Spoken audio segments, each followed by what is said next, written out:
Good evening and welcome to the fourth episode of Pages and Mages. My name is Jason Mehmel and I'll be your MC tonight, and we are the D20 Initiative, a group of Calgarian theater and theater-adjacent folks who want to play D&D in public, and Pages and Mages is our second season of this live play-formance.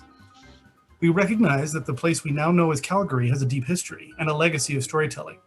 In the spirit of respect and truth, we honor and acknowledge that we are telling stories in the traditional territories of the Blackfoot people, the Nakota people, and the Stoney Nation, the Beaver people of the Tsuut'ina Nation, the Métis Nation of Alberta Region 3, and all the people who make their homes in the Treaty 7 territory of southern Alberta.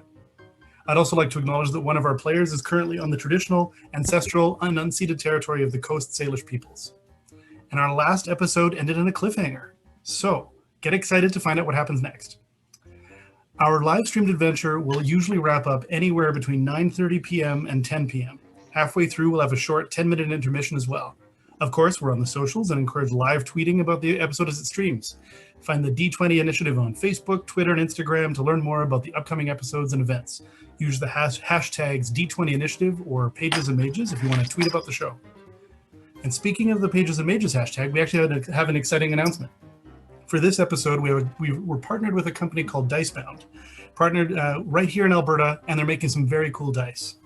As our second season follows two libraries, we want you to post a photo of the book that contains your favorite fantasy setting using the Pages and Mages hashtag and tagging the D20 Initiative.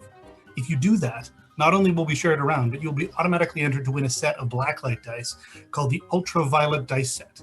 So I can't tell you the value until their Kickstarter is live, but I can tell you it's worth the hashtag. Check out Dicebound on Facebook, and I'll be putting a link in the chat.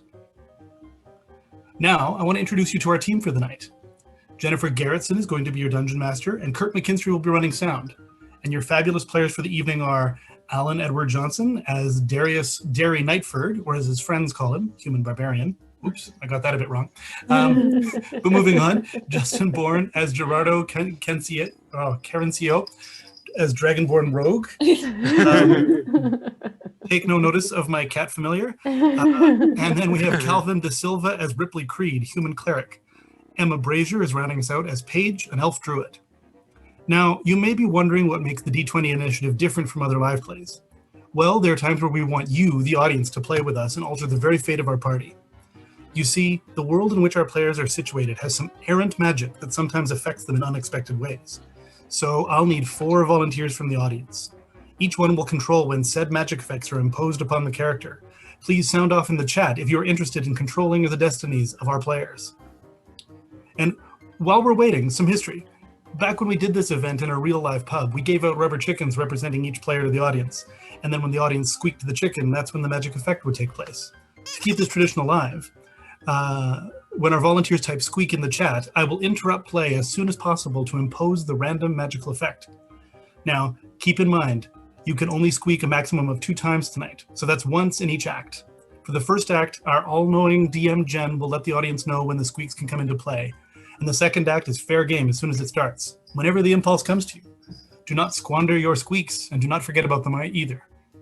Aside from that, we welcome audience interaction and commentary in the chat, but please refrain from correcting rulings or commenting on character or combat choices in a negative way. We roll with the punches and support each other up there, and we hope our audience does too. If you have any questions or concerns, please contact us at the d20initiative@gmail.com. Now, enough from me. I'm going to hand things over to Dungeon Master Jen to run the game and take us away. Thanks, Jason. See you later.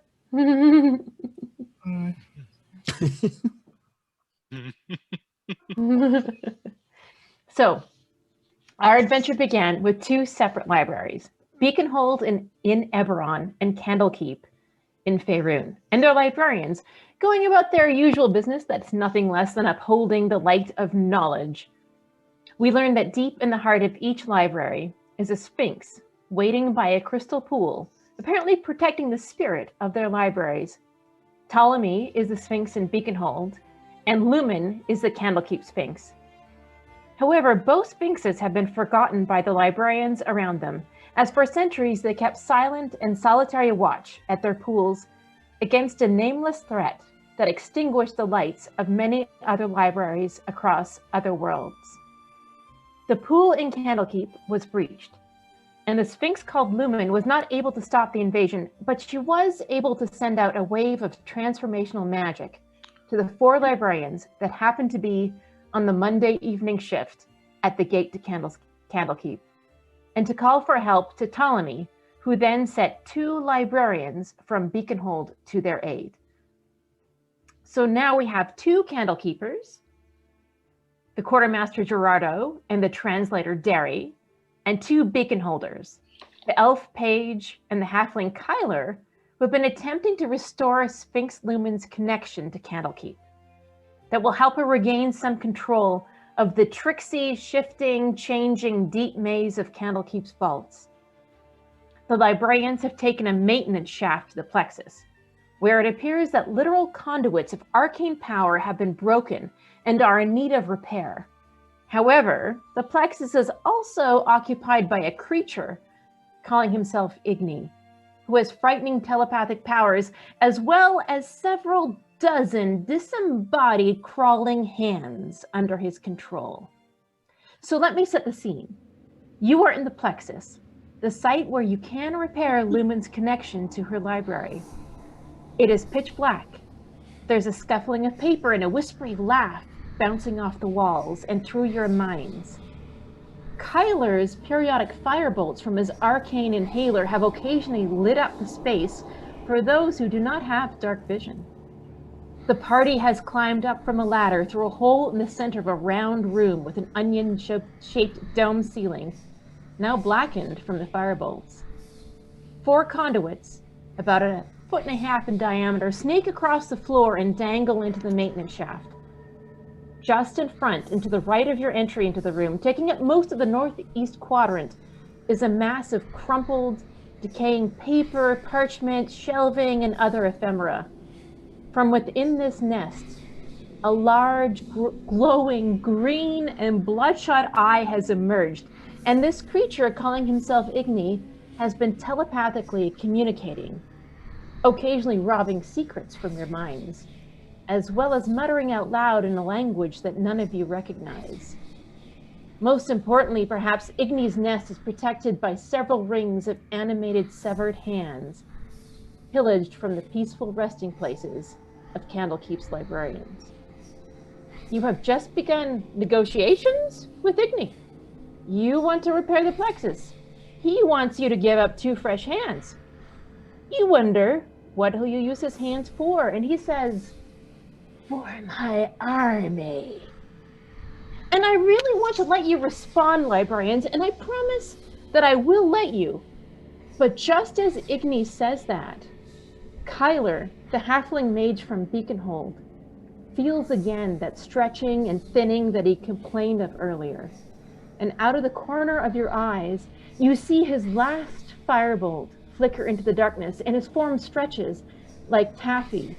He suddenly snaps like a cord, and in his place is Ripley, the young cleric, recently of Beaconhold, brought suddenly through to this parallel universe.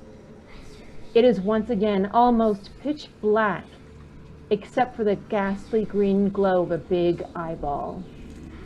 The green eye rolls in its inflamed socket, and one after another, like an echo, the telepathic thought hits each of you. Seriously? A cleric?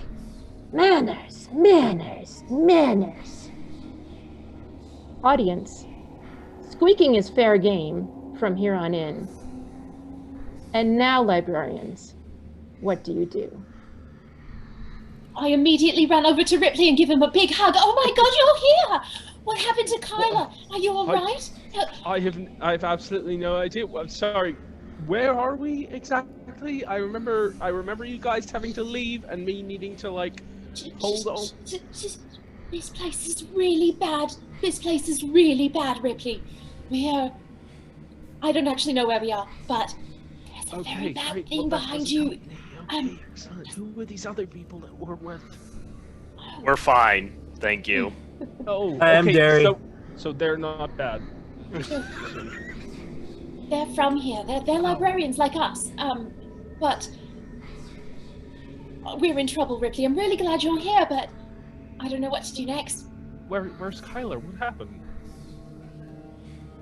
Did you feel anything? You were in Beaconhold and now you're bounced over? Yeah, I kind of felt like... Well, it kind of felt like how I normally feel when I eat a lot of cheese, because I'm slightly lactose intolerant.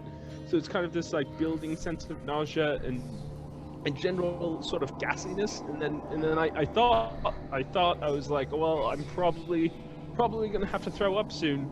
And then as I was getting ready to throw up, I don't know. I felt myself kind of disappearing. Ripley, was it? Ripley? Yep, that's right, Ripley Creed. I think the best thing that I've heard for nausea is if you just cut both of your hands off. I hear it's great, so... That's so strange. I've never heard that before. Yeah, you know what? If you tried it right now, that would be great. Homeopathic remedy. Very naturopathic, sure. Whoa. I've never heard that before. Where did you hear that, Girrardo? I read it in a book that you probably can't read there, Derry. Oh, Yeah. that's fair. I can't read a lot of books. Paige, so. Paige, what do you think? Should I cut my hands off? No, I don't think you should cut your hands off. Girrardo, this is Ripley. He's my friend from Beaconhold. I'm sorry. As an interesting, thing to note, both Paige and Ripley, with the dark vision inherited from their ancestors, can kind of see what's going on in here. But Derry and Girrardo, you just hear voices and see this glowing green eye. The firebolts, like you've got some idea what the room is like and what was in front of you, but at the moment you can't see really Ripley or Paige. And the Plexus also does not carry any light source? It's pitch black other than this eye at the moment. Ripley, did you bring a candle? Boy. Let me check. I didn't really have a chance to pack, so I know. So, It was so our day no, off. I don't think so. Mr. Giant Spooky Eye Person. Hello. Again. I can't see very well in this room. Perhaps you could aid us by turning on some lights in here? Do you have any means to do that? So Derry, tell me about how, obviously when we talk we have to think, but I imagine you were talking out loud when you said that. Yes.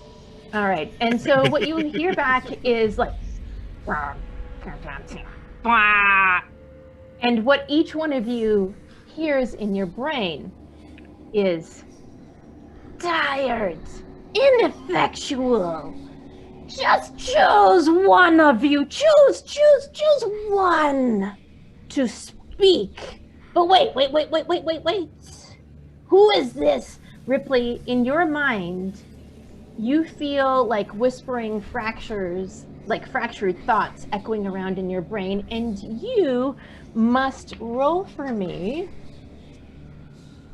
a charisma check. Oh boy.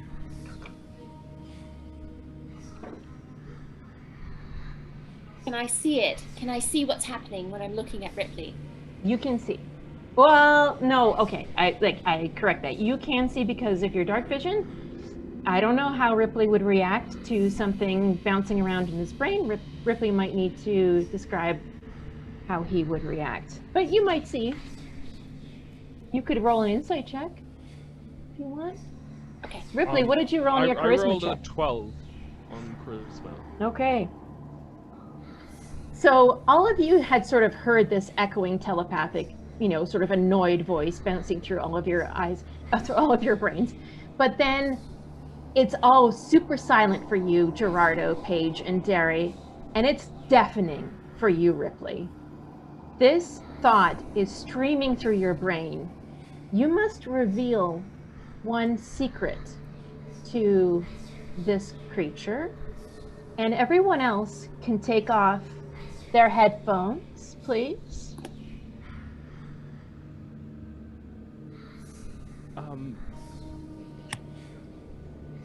Gosh, okay. I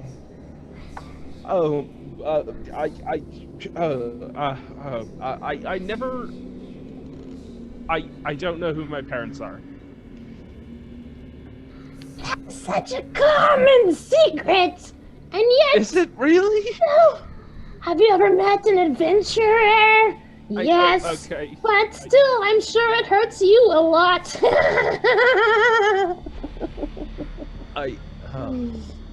Gosh.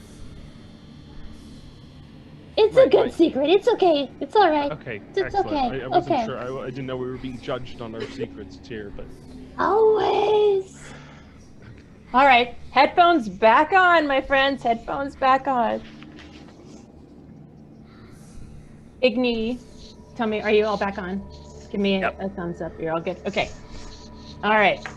He says, "Okay. Who is it?" And it's all echoing through your heads. Who will speak?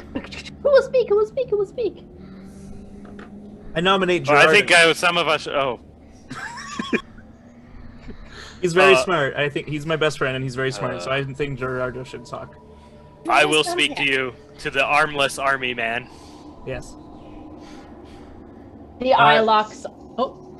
I was just gonna ask. Do I have any kind of idea of like how powerful this creature is? Like, is it anything I've encountered before? Is it? Do I get some kind of like Sure. through my knowledge idea of whether or not we can take it? I think the most applicable in this case would be a history check. Okay. 15. Okay. There were some clues from your previous conversations with Igni that he is searching for immortality. Doesn't seem entirely, his thought processes are not glued together the way like a humanoid really would be. There's something a bit unusual about him. He doesn't seem to like fit any of the humanoids that you've encountered. It doesn't seem to look like one of them from this eye that's glowing in there.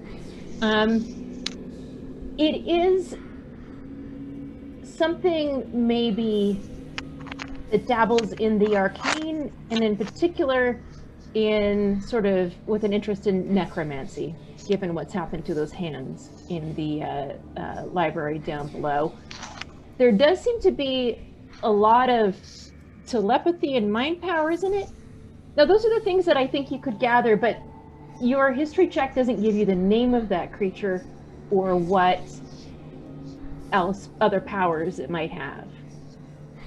But you've got enough training to kind of be able to piece together what you've heard into that sort of summary. Okay. Okay.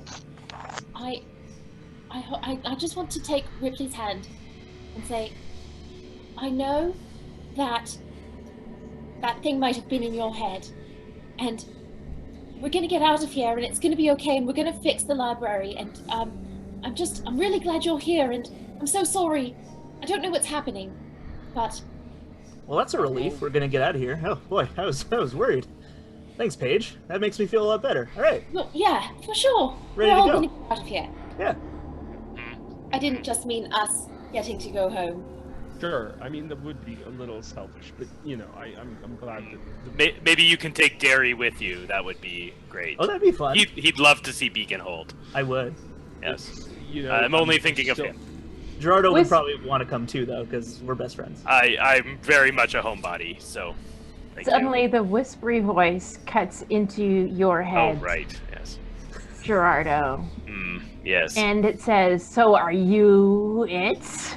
Are you it, Dragonborn? I guess so. Quartermaster?"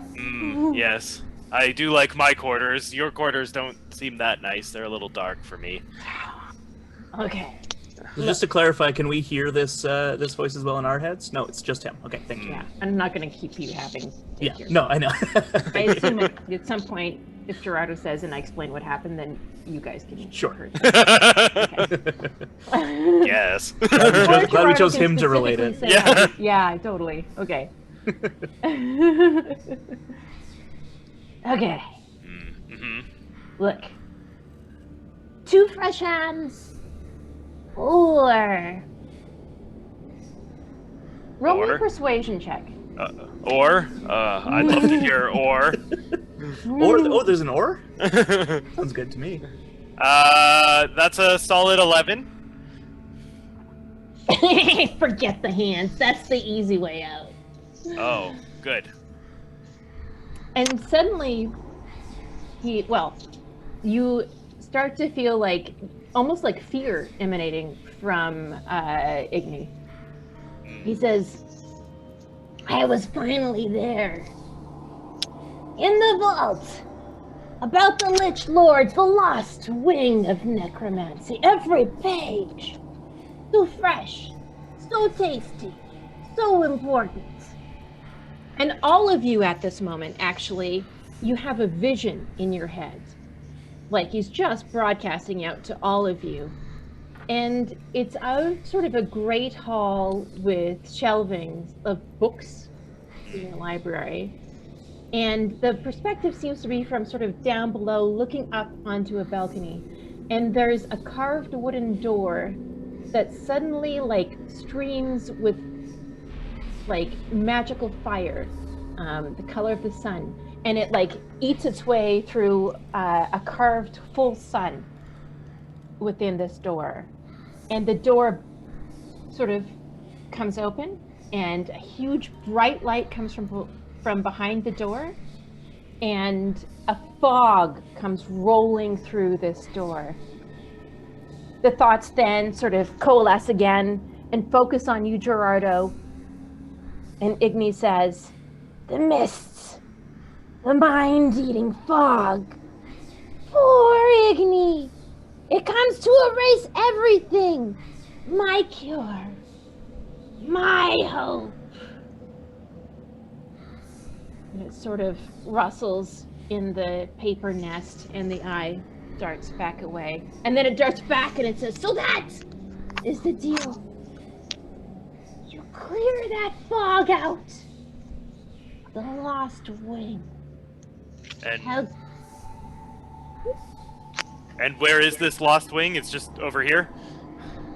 I will show it to you. Interesting.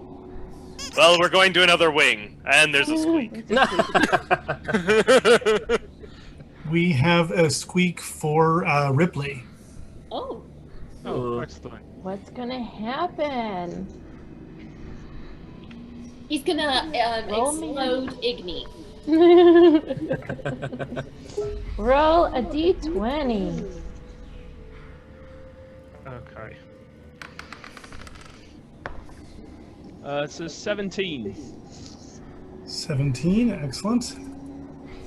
Let me just read this magical effect here. Stand by. Okay, sorry, that was 17? Yep. This may bring back some memories. Your hands tingle and they smell like peppermint. Wow. Oh, lovely. A classic. Anyone who didn't watch the last episode, this has happened before. Twice. But Ripley might not have any idea what peppermint Guys, Can I smell it? Guys, let me interrupt everything that's going on right now. Let me tell you, you have to smell my hands. I know that's strange, but like, this is not normal. Is this a thing that happens here in Candlekeep? Nobody wants to smell your hands. Hey, Are you sure? 'Cause that's happened to me before. Yeah, it smells the exact Really? same. It was good. Paige knows. strange. Yeah, I licked Derry's thumb and it gave me a little bit of health back. Oh, that's bizarre. Is it? So am I sort of It's a magic leaking world. some sort of ambient magic? Crazy. It is magic. Peppermint May magic. May I lick your thumb? Strange question. Sure. If you feel, well, I guess Well- not strange for you, but sure, go ahead. I'm a bit worried, Paige. You're developing a bit of an addiction to this peppermint hand thing. Well, I wonder if it only ever works for me. Oh, well, I did it once to I licked it myself the first time. Oh, well, do you want to lick Ripley's hand? I definitely do not. Oh, Okay. No offense to you, I just don't know you that well, and I look feel over pretty at Girrardo. healthy. So Yeah, I look at Girrardo and I'm like, oh, he's busy. I'm talking over here. Girrardo is occupied. Just sort of, well, use a little healing. If it works, it works. If it doesn't work, it's weird, but... Sure, I mean, yeah, sure. Go ahead, go ahead, lick away. Okay. I do. So thankfully in the dark you can find Ripley, and yeah, you can roll a d8 once. Temporary hit points. You feel... I got 7. rightly. Wow. I think it worked. I think it worked. Oh, that's incredible. Hey, you two, I promise if my hands ever smell like peppermint, you can lick them. Aw. I mean, That's so this nice. is fantastic. I mean, I am a healer by trade, but this is great that there's additional ways for me to heal people. Thank you so much. All right. Back to you, Girrardo. So, Girrardo. Igni, let's do a little. Can we do a little recap here between the two of us? Let's. So we have 2 options. It seems. It seems that one, we could give you 2 fresh hands that may or may not smell like peppermint, TBD. Or the other is to go waft some fog away from a hallway. Or we fight to the death. Honestly, that is also on the table. I see. That makes sense. I'm not sure about you, so you know what? I'm gonna just go ahead. I'm not even gonna consult with the group over here. We're gonna go ahead with the hallway clearing, and we'll go do that. So just so we have some terms clear, when we clear this hall, you are going to restore the Plexus. At least let you work on the Plexus. I'm gonna need some firm answers here, Igni. Roll another persuasion check.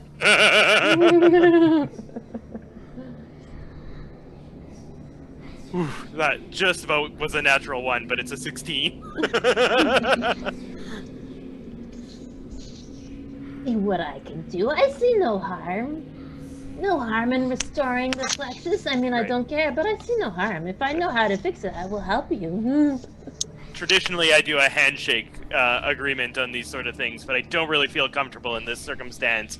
How do I know that you'll keep your word, Igni? You see the paper rustle again, and Igni comes out just a little bit from his paper nest. The paper nest is about like 6-7 feet tall, surrounded again by those hands all watching you. And you see sort of a hunkering down, wiry creature, medium size, pink shading to brown, gnarled muscles, hands with long talons and tortuous spikes all over his back. There's a massive single green eye over a pointed snout. Tattered red cloth flutters from the spikes, and a polished full sun pendant hangs from a chain around his neck. And he holds the pendant and he says, "On my oath, power. Yes, yes.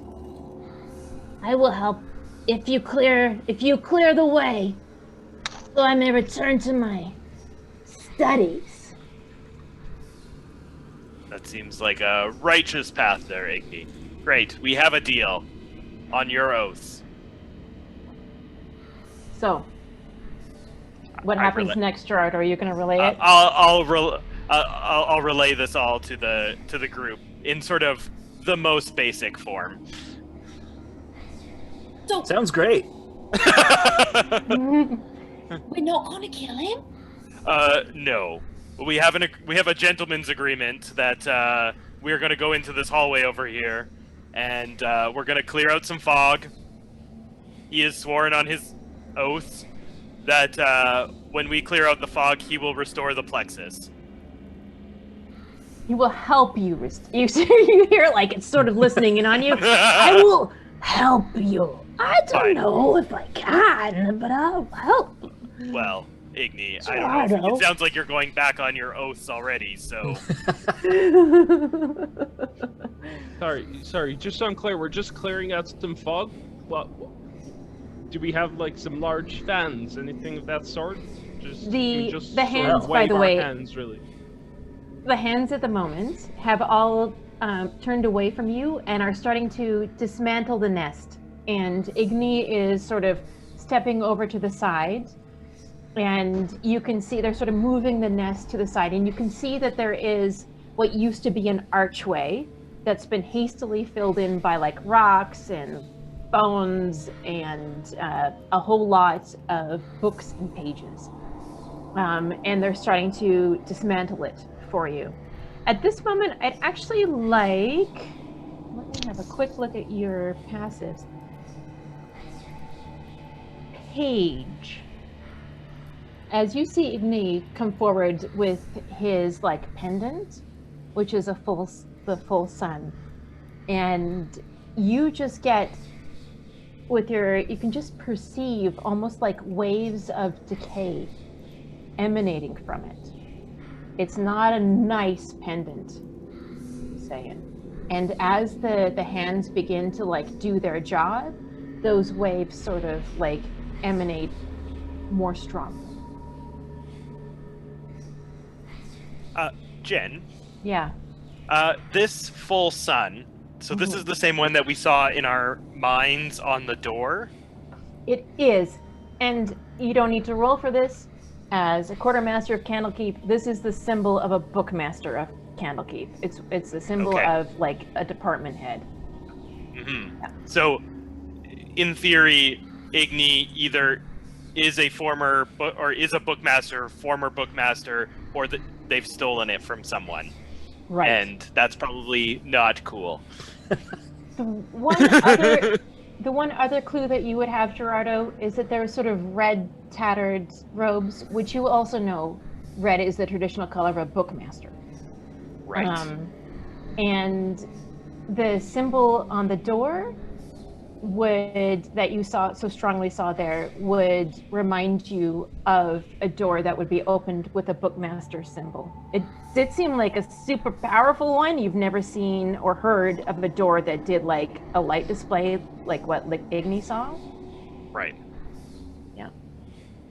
Cool beans. Girrardo, I don't think we should let this thing stay here. It's dangerous. It's bad. Something is rotten inside it. I feel as though maybe this conversation might be done best elsewhere.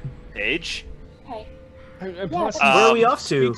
He speaks in a lot of like whispery tones. That's never a good sign.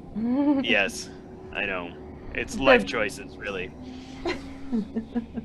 The hands have now revealed an open 6-foot sort of archway into further darkness beyond.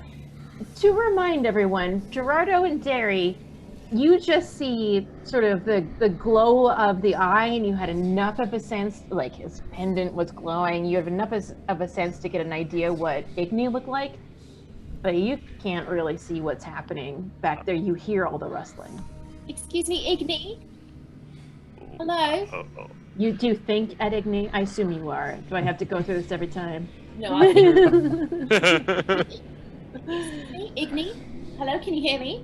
Yes! Hi. Paige. You know my name. That's creepy. So, we would love to go and clear out your fog, just like Girrardo said, but some of my friends can't see very well in the dark. Would you be alright if I took one of your books and maybe burned it? I have a tinderbox. You can have one I'm done with. And he goes into the nest, and actually, like, you kind of see, like, the nest is being held together with almost like a paper mache. Like, it's kind of stinky, kind of brown, kind of, like, moist. And he's like, I finished with these ones. And he, like, pulls some of this paper mache mass and hands it to you. It's dried out, this piece, but you can tell it's pretty gross. Well, we do what we've got to do, don't we? All right. Does anybody have a stick or a sword that you're not using? Oh, I've got a dagger. Okay, I tag it onto my dagger, whatever this mass is, and I light it with my tinderbox and hold it out like a torch. I'm sure it smells very bad. It does. Yes. It is a very unclean bit of paper that you have uncovered, and it sputters, and black, oily smoke sort of rolls down from it. But you can see now, those of you not blessed by dark vision from your ancestors. Well, I can see really fine in the dark. Does anybody else want to hold this? Derry, do you mind grabbing Sure. that there from Paige? Yeah, why not? Yep. Ooh. Yeah, It thanks. doesn't smell like peppermint. No. I walk 15 feet ahead. Because I have dark vision, so I can see really well. It's fine. I can check ahead. Yeah, All right, I so walk beside Paige. the mist is this way then? Is that right? Yeah. Yes, Great. it thinks at you. Through the archway, into the lost wing. It was my wing. Okay. Pieces are coming together. All right, let's Great. head in. Yes, let's get out of here. I don't. See you soon, Igni. See you soon. As you approach the archway, sort of a cool breeze floats past you, and it smells like books. Paper, parchment, wood boards, ink, and magic. Underneath it, there's just a little wave of mold and something else kind of fuzzy, something kind of ozone-ish, something that sort of makes your senses maybe just a slightly bit less keen. And you can hear as you enter into the space that sound is echoing as though you're going into a larger space. And just as you come through the archway, it is lit up a tiny bit by a cool blue glow that suffuses the area. You seem to be on an upper balcony overlooking a great hall. And the great hall sort of below you is covered in a rolling mist, streaming as though on turbulent winds below you. Slicing through the tops of the mist, you catch glimpses of tottering stacks of books. It's like, you know, if you've seen those pictures of San Francisco or skyscrapers sort of like slicing through the fog. And there is this balcony that goes around this large hall. What do you do? And tell me how you're doing it.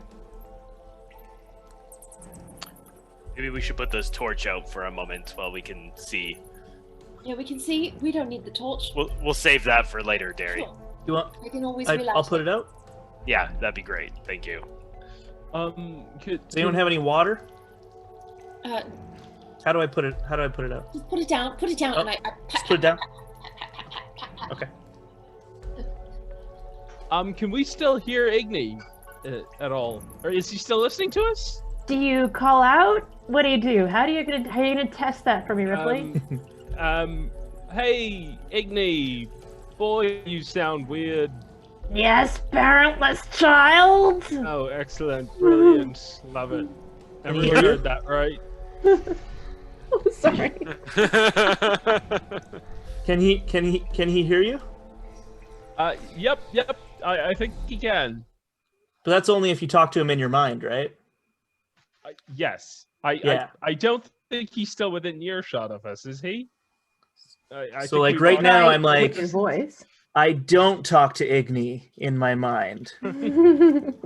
Yeah. He can't hear me at all. So I imagine you're not really that far from Igni at this point. Are you just going through the archway, which is like maybe 15 feet from Igni? So, you know, tell me about what you're doing, where you're going. Why don't we keep going down the hall? Is there like a Go stairway? around the balcony? Yeah. Yeah. Okay. You see as you come onto the balcony that there is a stairway down into the mist. It's sort of a cold iron, spiky looking spiral staircase that goes down. It's pretty simple. It's just like then this ring of balcony all the way around. You can see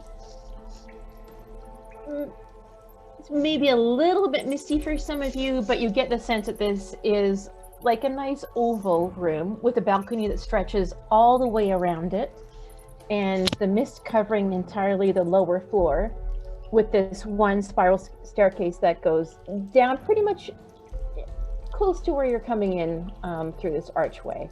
almost right in front of you. So you can go either to the left or right around the balcony or down on the spiral staircase. That would be up to you. So Girrardo, did Igni mention anything about why he wants this mist taken away? It seems like it's sort of taken over its domain here. So we need to disperse it so that it can move back in. Oh, okay, and he is a bookmaster, obviously, so we want to do what he... That's a little unclear. Oh, you have the bookmaster symbol? I've met many bookmasters that have that symbol. I think it's pretty... Yes, Yeah. He also seems to have stolen a fair number of hands. Well, you know, a lot of the not bookmasters do weird things. I don't question it. I think we should question this I one. wouldn't. You should? Yeah. Yeah. Yes. All right, well, I'm just trying to do my job. That's all I'm saying. You should do that by Okay. questioning this particular Really, really situation. evil, doesn't it? And at the very least, damaging the books, which I don't know about Candlekeep and Beaconhold. That's not allowed. Yeah, You guys, just burned a whole bunch of Non-typical books. Bookmaster. Well, I mean, you Yeah, said but- he was done with them, and they were pretty trashed. Oh, I see. So if he's done with them, it's okay to burn them. You're It's not- right. I forgot about that now. You're right. We should have gone into some sort of like restoration for those poor books. Yeah, should we go back and fix the books? Maybe let's. Maybe. We can address that at a later time. Let's. Right. Okay. Yeah. Good thinking, Why don't we Girrardo. press forward here? Okay. So we have two dangerous things: a mist that a very bad creature is afraid of, and a very bad creature that we're afraid of. Do you think that the mist is afraid of the very bad creature? Is the mist I sentient? guess no. Can I have a look at that mist? Does it look natural, or is that magic mist? Roll a perception check, unless you feel like you are investigating this in detail, like looking over the balcony railings, you know. I was dipping the- imagining I'd be using my nature knowledge, Mm, sort of my weather pattern knowledge, and you curious about that? Sure, roll a nature check. While she's doing that, can I, in my mind, say, "Hey, Igni, what happens if I inhale this mist? You know?" Yes. I know. It's unknown. No, I know. Oh, you know. Can you tell me what happens, please? You will know less. I will know less. Yes. Okay, guys. Igni says if you breathe in the mist, you'll know less. well, I got a 7 on my nature check. I believe you over me. Paige, this is a mist. And kind of a fog. It's a little bit heavier than your usual one. I will allow you that. Like, it's not rising up. It's staying kind of low, as though it's a bit heavier than... That's not water vapor.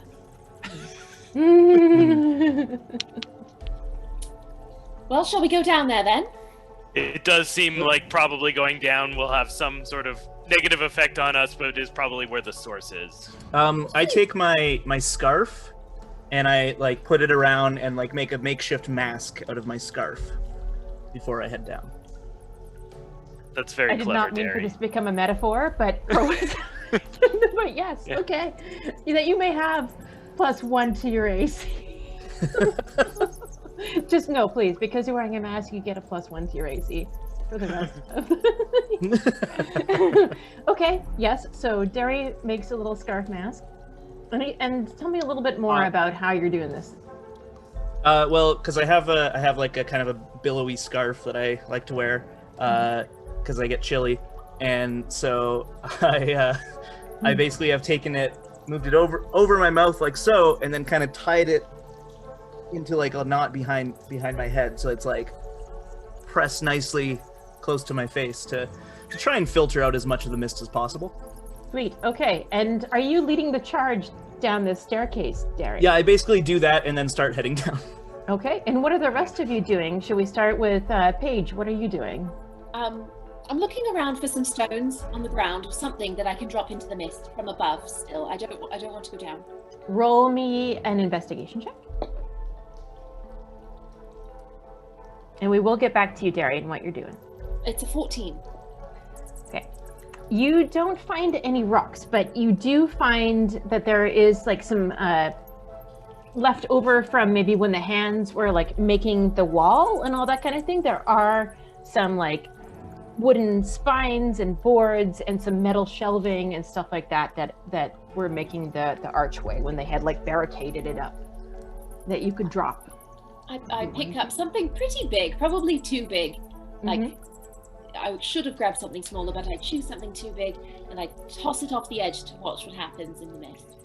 All right, so you see it fall into the mist, into this blue mist, and it sort of clears away just briefly, and you can see it's about 30 feet down to the floor. You can see it sort of go through the mist, and you see the shelves, and the shelves have been like decimated.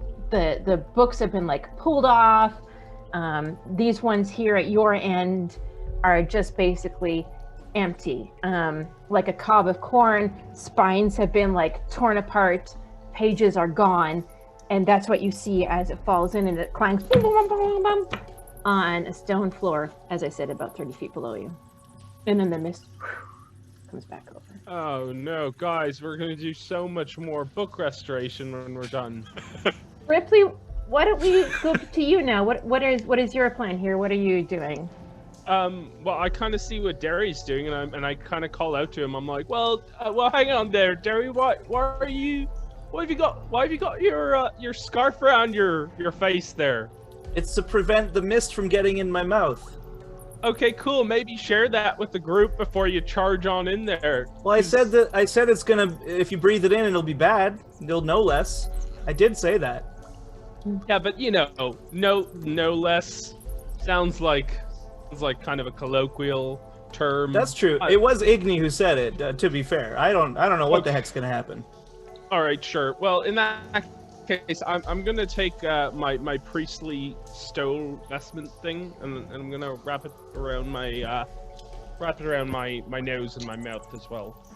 Add 1 to your AC, Ripley, just because this is a nice thing to do for yourself and others.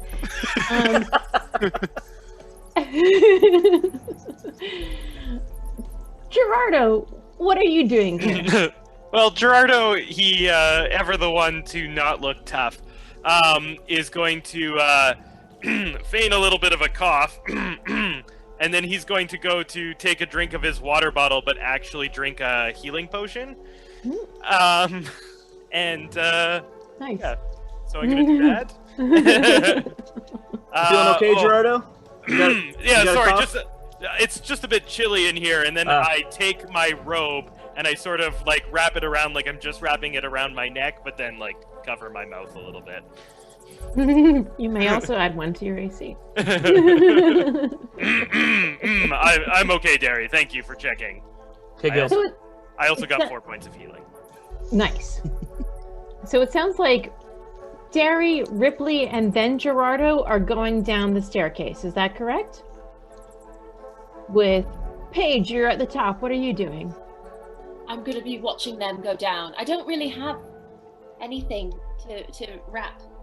I've got, oh, you know what? I've got some fabric wrapped around my arms that I use as little gloves. I can take that off and, I don't know. Use those burned pages that smell bad. No, thank you. No? No. I'll start unwrapping that, but I'm watching them and I'm sort of trying to make something, but I don't have much. Sure. All right. I will allow that you are a fairly clever person and you can figure out something that you don't, like, you know, top of your sock or like around your, you get something to wrap around yourself. You might also add 1 to your AC. Okay. If everybody else is doing it. So it goes Derry, Ripley, Girrardo, and then Paige. Is that fair enough, or would you? Girrardo definitely would have let Paige go first. Ever the gentleman. We'll go together. Yeah, sure. Okay. I'm walking quite slow because of my leg that's missing. Oh. There would be just enough room on the spiral staircase for 2 folks to walk down side by side. I offer Girrardo my arm, and I'm like, well, that's all right. Let me help you then. Girrardo reluctantly takes it. Aw. You head into the fog. It glows blue around you. And that smell of ozone, that fuzzy smell that kind of dulls your senses, sort of envelops you as you go descending down the stairs to the stone floor below. It swirls around you, and all of you can now see what Paige saw, which is that the shelves closest to you here have been just decimated. All of the pages ripped out. Oddly, many of them are not present here. It just seems to be the wooden boards. Many of you can probably make a connection that these pages have been eaten, processed, and then turned into the nest up in the Plexus that Igni was living in. And as you go further through these stacks, I assume, would you proceed further? And are you going quietly? Or are you just sort of walking together, seeing what you're seeing? I in the lead have no effort to be quiet. I'm not like being noisy, but I'm not like, Sure. I'm not trying to sneak by any means. I'm Right. just like, oh, okay, what do we got here? Fair enough. Looking around. Yeah, I threw something loud over the edge, so... Right. That's true. And it clattered all over the stone floor. It's a pretty big space. As you're now in the fog, it's a little bit harder to tell than when you were up on the balcony when there was no fog. But you can continue on for quite some time. After about, I don't know, let's say you're 12 seconds or so into this fog, I need you all to roll a Constitution save. Ooh, I don't feel very good. Should have guessed this was coming. Oh boy. Let's go in order of how you are traveling. So, Derry, what was your save? 17. 17, and then Ripley? It was 21. 21. What? Girrardo. That's a solid 3. No. Paige? Plenty. Right? 20. 20? Dirty 20. Nice. A dirty Dirty, 20. filthy, nasty 20. Okay. All right. So. All right. We'll see. All right. So. Actually, it's only Girrardo. Girrardo, the fog does finally get beyond your protections. And you feel it hurt you like in your life. I need you to take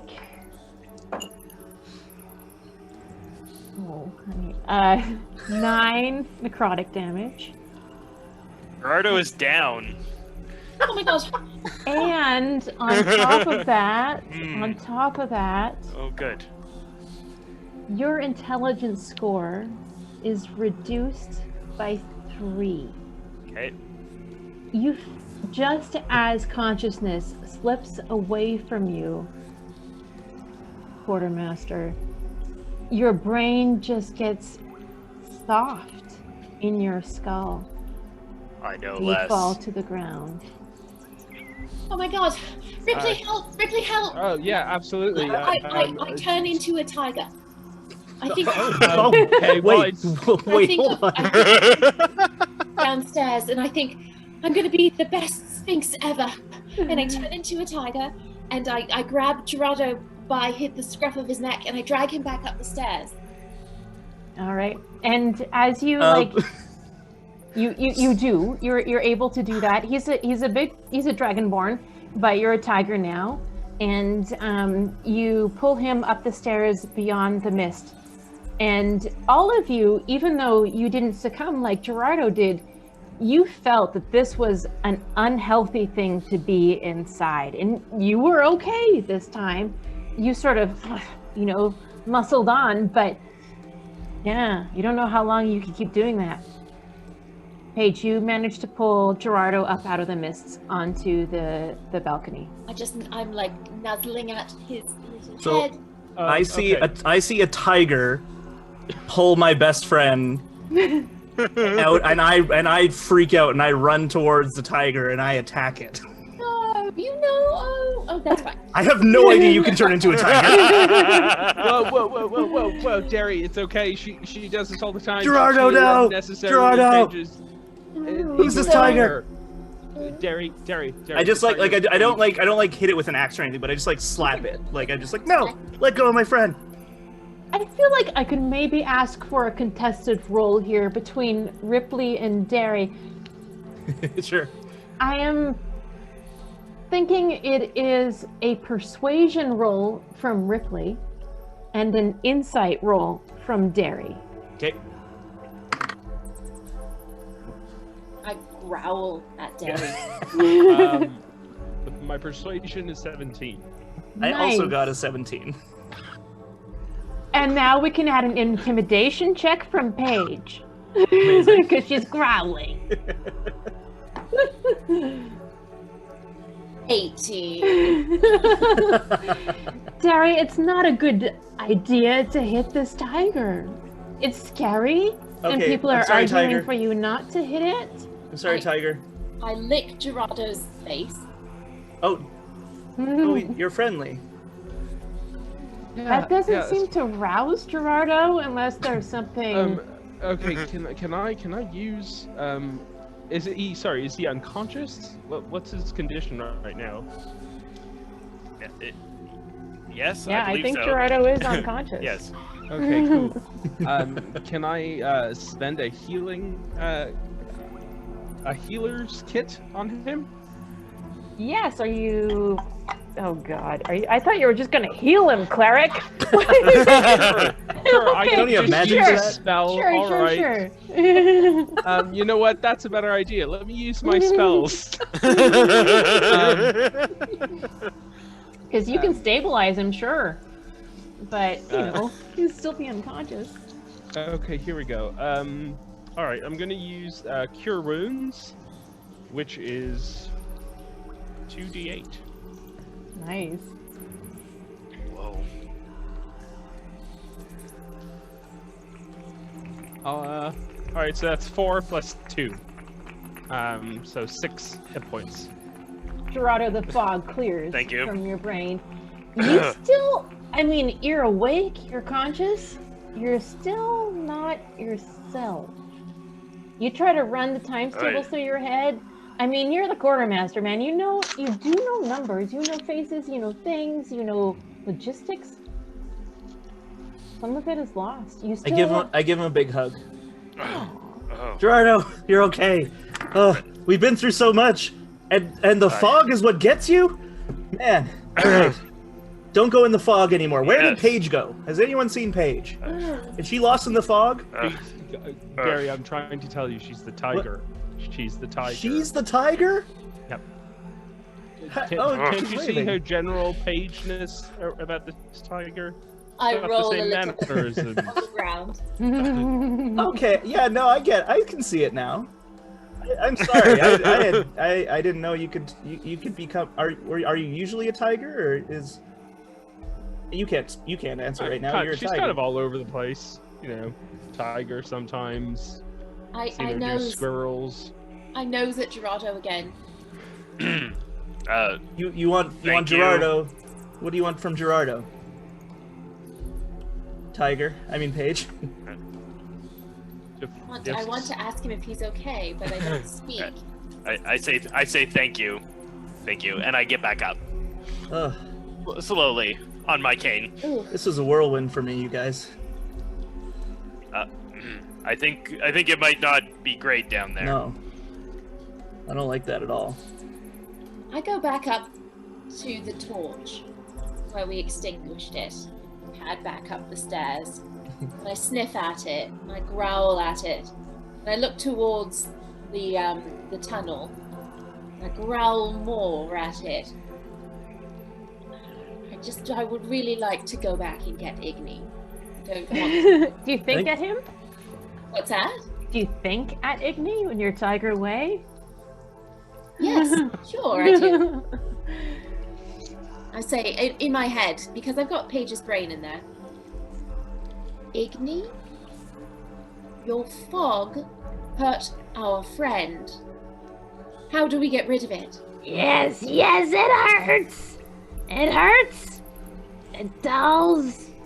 It's not good. Why do you think I need you to clear it for my studies? What were you doing when the fog came? My own business. Every page, every way to find the words escape, so I can just bring them into myself. Because I know the answer is here. And then it just, I don't know time anymore. But soon it happens. The bright light. And you see the image of that door being opened, presumably by a bookmaster, and fog pouring out. Go to the other side, maybe? Where it came from. Well, the tiger just got a bunch of information, I think, but they can't tell us it. So, True. Girrardo, how you feeling? Never been better. Oh, great. Okay, let's move on then. Shall we? DM Jen, you said there was more. Oh, squeak. We have a squeak. We have a squeak. Oh no. This squeak is for Paige. Yikes. Tiger Page. Tiger Page. Roll your d20. Can a tiger roll a d20? I got a 15. A 15. Peppermint claws. Also, actually, I'll read this out, but then I'll have some trivia regarding the. I'll save that for the intermission. I'll save trivia for the intermission. But yes, look forward to it. Frosty spectral armor surrounds you, and the chill is invigorating. You get 5 temporary HP while the armor endures. Oh, now you're like a armored tiger. That's cool. More details soon. Bye, everybody. I'm gonna go to Derry, walk up to him and just gently sort of bite his hand. Ow! Hug on it, back towards the fog. Oh, you want me to go back in the fog? Paige? That's scary. There were scary things in there. My friend turned into a tiger. My other friend passed out. And then this new person who's gonna be a very good friend of mine, I'm sure, started yelling at me. So Derry and Paige, please roll me a perception check. that's just a 9 for me. It's a 22 for me. A which? 22. 22. Paige, you see that the balcony is a clear path all the way now with your tiger vision. You can see that this balcony would lead you all the way around about 200 feet to the end of this hall where there is another door. Oh, it's not through the mist. No, that's what I was gonna say. There's like a path above the mist. When we first got here, I was like, oh, we can get rid of the mist, so I'll go into the mist. But now that seems like a bad idea, so let's go around the mist. Yes, I grab his other hand and start tugging him back up the stairs. I think the tiger agrees with me. Girrardo, Ripley, what do you guys think? Do you think that's a good idea? My last idea was bad, so. I mean, yeah, I'm all for not walking into the mist again. Okay, great. I feel like I would have an argument, but I don't know why I don't. So sure, I'll follow you, Derry. Tiger Page, lead the way. Okay. I walk to the other door. I was going to ask Girrardo and crouch down if he wants to get on my back. I'm okay, thank you. Okay, then I'll go to the door. All right. So as you reach about, you're not quite all the way to the door, but as you're about, say, 30 feet or so from the far side, you see reaching up from below you. So again, the stacks of the books are cutting through the blue mist below you. And you see a pseudopod of oozy bit sort of rear out of the mist. It's got gray, black, and white motes waving up and down, sort of staticky looking, and then it like swoops back down. That's about 30 feet below you from the far door. Do you continue towards the door? I'm still following the tiger, so if the tiger goes, I will go. But I will be a bit more stealthy now that I've seen this scary tentacle. So Derry, Girrardo, and Paige, you have all seen something like this oozy pseudopod before. It just seems bigger. Is the smell the same as that mold that was all over the map? Mm-hmm. Yep. It reminds you exactly of that ooze that coated you and seems specifically attracted towards your map. Well, I'm a tiger now, and I don't have any written material that hasn't been absorbed into me. So I keep going to the door. All right. You come to the door, and you see that the door is ornate. It is clearly warded and glowing. Like, people did not bother to hide the fact that this is a warded door. There is, Girrardo and Derry, you recognize an indent built into the door that will accept a full sun pendant. It is kind of interesting to you that it is locked on what appears to be the interior side of a vault as well. And yeah, tell me what you do next. Well, I don't know if you recall, but when we found the corpses without hands, I found a Bookright sun symbol pendant, and I took it. So I take about a minute to put it together. I go, hey guys, I think this might work here, and I put it in the slot. Before you can reach the slot, you are about to step on a very brightly blue, glowing ward. Oh. That is very there's like apparent to everybody. Yes. Oh, there's like a thing in front of the door. I see. It's not just a nice, like, hello, prove you're a bookmaster. There's a lot of, there's some kind of magic here. Magics and stuff. Do I know anything about this ward? Have I encountered it before in the library? You can roll an Arcana check. That's a nat 20. This is a very dangerous ward. Oh no.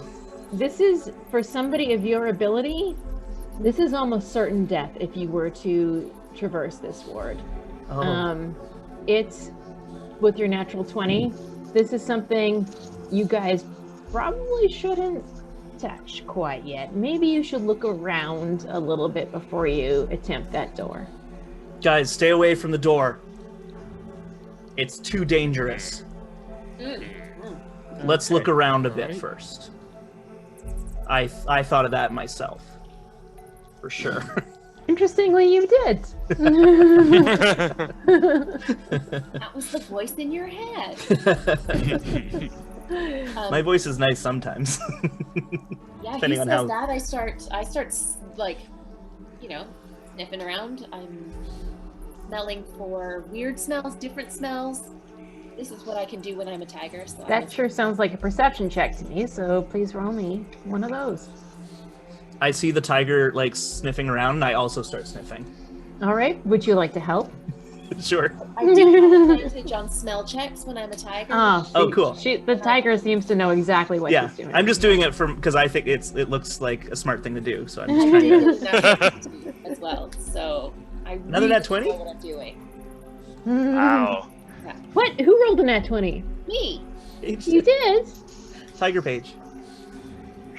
Tiger Page. Which, okay, with Paige's perception is a 25. Mm-hmm. Nice. All right. Okay. Wow. You like it like Sherlock, or do you ever watch Murdoch Mysteries and Murdoch? Anyway, like you can almost like replay the scene in your head.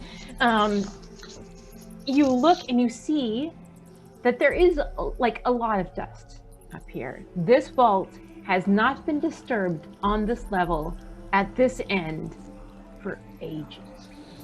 However, small humanoid prints come out from that door, go to, now you can see there's like a paired spiral staircase down into the mists, stand there, do something, turn around, and go back through that door. It's a low heel boot, shoe maybe, either a halfling, goblinoid, or gnome that made these prints. You smell it on there. Small humanoid. In fact, since you're using your smell, I feel like I need to give you a little bit more detail. You can rule halflings out. You feel like something, and you look, and as you're doing this, you look below, and you can smell that fuzzy ozone of that thing that attacked you. You can see that there is one of those oozes down below that had eaten the words, well, we haven't checked your, seem to be very attracted to your map. And it is just enveloping the shelves below you. And emerging from it is almost like a chimney. And it's like puffing out this fog. It is making this fog as it envelops and destroys the wing below you.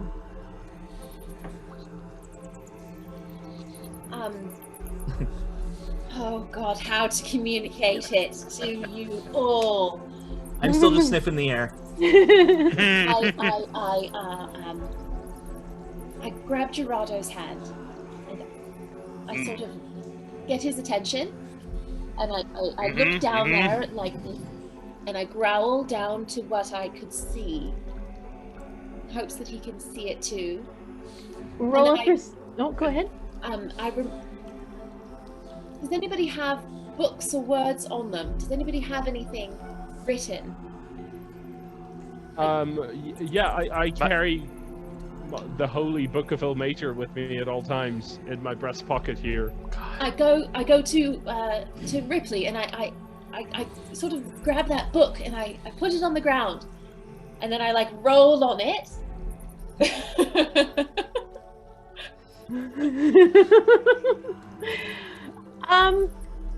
Roll a, I guess it's persuasion. And then Ripley, you roll your insight to see if you can understand what Paige is attempting to communicate to you. And I think I just, oh, hey, or how about a performance from Paige? Performance from Paige. Ripley, you roll an insight. And I'm basically looking for good rolls from everybody here. Well, I got a 10. Okay. And what did you get, Ripley? Well, I got a 13. Words, books. Man, you know that she's a tiger and she can't tell you very much. So you understand her frustration. It has something to do with words and books. Girrardo, she's trying to get you to look below. So did you want me? We'll do it because she also indicated to Girrardo to look down at what's happening. So give me a perception check. All right. And then Ripley, I'll come back to you. I'm gonna continue sniffing. Natural 20. Girrardo, thankfully, you also gather a whole lot of what Paige has seen. You see this ooze. You know, because you've encountered it. One of the things that you notice, because you've like had a close encounter with it before as well, is that in addition to there being like gray, black, white motes swirling through this ooze that is like enveloping the shells below you, is that you can now make out little runes, like little like letters. It's not just shapeless motes, as though they are racing below the gelatinous surface of this ooze, and it is like puffing out this fog that ate your intelligence. just to see if I'm clear, I'm gathering that this thing is eating the words, and the fog is like a byproduct. It does seem to be that way. That's kind of what I'm gathering. Yes. Cool beans. And Girrardo also has a squeak. Oh, cool. That's a good time, sure. I just used my nat 20 for the arc, I think. All right, that's a 7. A 7. There's a snaky, whiskery feeling around your feet. A writhing swarm of rats lifts and carries you. Oh no! So Girrardo, the scales like around your collarbone flare silver, and suddenly there's this like little raft of rats around you. Could you please roll a d4 for me? Oh no. That's so gross. Justin is disgusted by this. That's a 4. All right. It carries you 30 feet to the south, which is towards the end. Thankfully, you're on the balcony, really, I picture you, and not right in front of the door. So it doesn't carry you directly into those wards, but the edge of the rats, as it carries you forward, go... Oh my god. And like a third of them die right there on the spot. Jeez. What were you saying about this door, Derry? It's bad. Don't do it. Oh, yes. This smells terrible over here. It smells It's like quite fried bright rat. for like a short period of time. Okay. Okay, so we need to... Have I noticed this creature thing, or am I still sniffing the air? I don't think you have. Okay. Girrardo has. Paige has. Paige has attempted to communicate it to Ripley.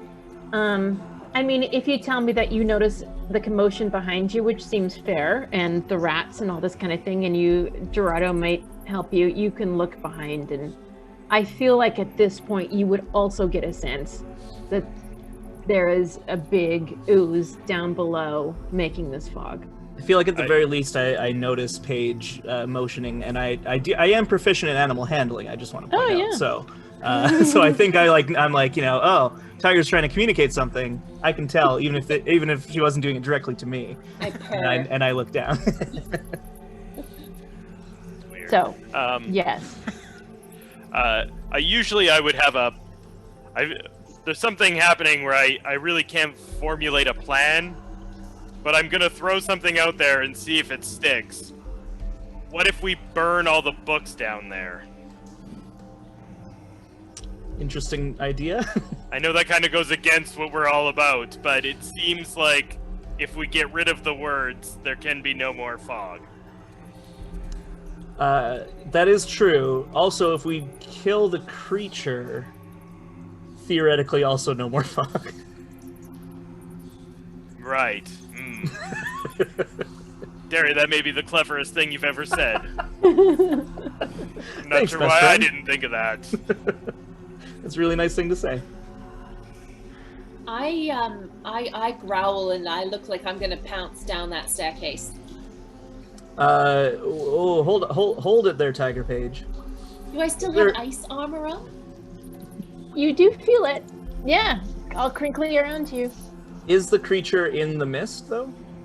It is. It's down below in the mist. It's on the ground floor, but it's fairly big, and it's like throwing up the pseudopods beyond the top of the fog.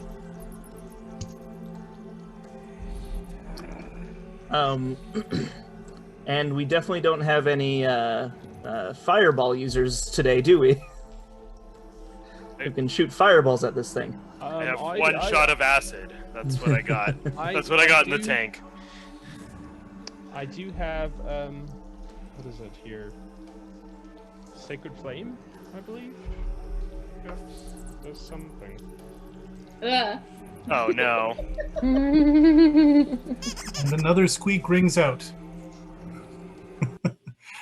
This one is for Derry. Nice. Roll your d20, Derry. Oh boy. 2. 2. 2? 2. Your tongue feels furry. That's it. Yeah. Guys, my tongue feels really furry. As Derry says this, it sounds like rah, rah, rah, rah, rah, rah. And the only one who understands him is Paige. Oh my... Hello? Tiger! Can I understand her, though? Yes, you can! Okay. You totally can! You're both... Oh, wow! Well, why didn't you I do can that understand you all of a before? sudden, Paige. I know. Why didn't you do that before? I didn't know I could do it. Wow, I speak Tiger. Girrardo, I speak Tiger. Ripley, you're a cleric, right? Yep. That's right. There's something wrong with my head. I cannot. I do. It looks like they're talking to you. Do you mind just? Can you just do the light in the eye thing? Just. I already healed you once. I don't know Oh what to say. God. Girrardo, can't you understand me? This is They totally really can. weird. I can only speak Tiger, apparently, Paige. Me too! Oh, well, that's... I've been trying to tell you that there's an ooze down there. I And saw it. It's eating the words, and it's making the smoke. And I think we should just go down there and kill it. And if we just sort of get in and out of the smoke, it'll be all right, won't it? Oh, I don't know. That was pretty scary. Smoke, fog, mist, whatever. Well, listen, guys, It seems to be... Also, I'm sorry for almost hitting you when you turned into a tiger. I didn't know you could turn into a tiger. I know, it is weird, isn't it? I didn't really It's know. pretty I could cool. do it. Yeah. Like, I'm into it, but, like, I was confused. I was hoping I could show Lumen. Don't you think it looks cool? Oh, Lumen would love it. I know. And sorry. Okay. Oh, yeah, we should catch up later. Our friends can't understand us right now. I want to just run down there and attack it. Or we could throw something at it. all right. I can tell that Paige looks pretty like geared up to attack it. So I'm like, well, listen, how about instead of us running down there, I've got some spells. Maybe I can try and attack it from up here. Hey, guys, good. And then I pull out my hand axes, and I say, Paige, I can throw these axes at it. Maybe try and lure it up here, so we don't have to go down into the smoke. And I motion to the other two, and I kind of go like, me, axe throw, and then it comes up here, and then Paige, chomp, chomp, chomp, and I'm miming all of this to them to try and get them to understand. I get it. Harry, you are so smart these days. What is going on? So, Librarians, I think what's going to happen is that at this point, I'm going to allow you all to plan one attack on this creature from the balcony or bouncing down the staircase. But we will come to this after our break. All right. That's fair. So think about what you're going to do, and we will see you all. So I think Jason pops up now at this point. There he Yes, is. I do. There he Yes. Summon me and I shall appear. So yeah, that's it for Act 1. What will the conclusion be? We don't know yet. You have to stay tuned. We're going to take a short break to give our players a bit of a breather, yourselves as well, sitting there at home. We'll return back here for Act 2 in about 10 minutes, but before we do, Marcia pointed out that she has squeaked 3 different times, and each time it's been peppermint hands. No, we are going to it's retire all peppermint her. hands, and then we really actually just have to blame Marcia, I think. But thank you, Marcia. We will put up peppermint hands with your name below it, like a That's right. jersey. Yeah. There we go. Amazing. And with that, we will take a break. We'll see you guys all in a bit. Yay!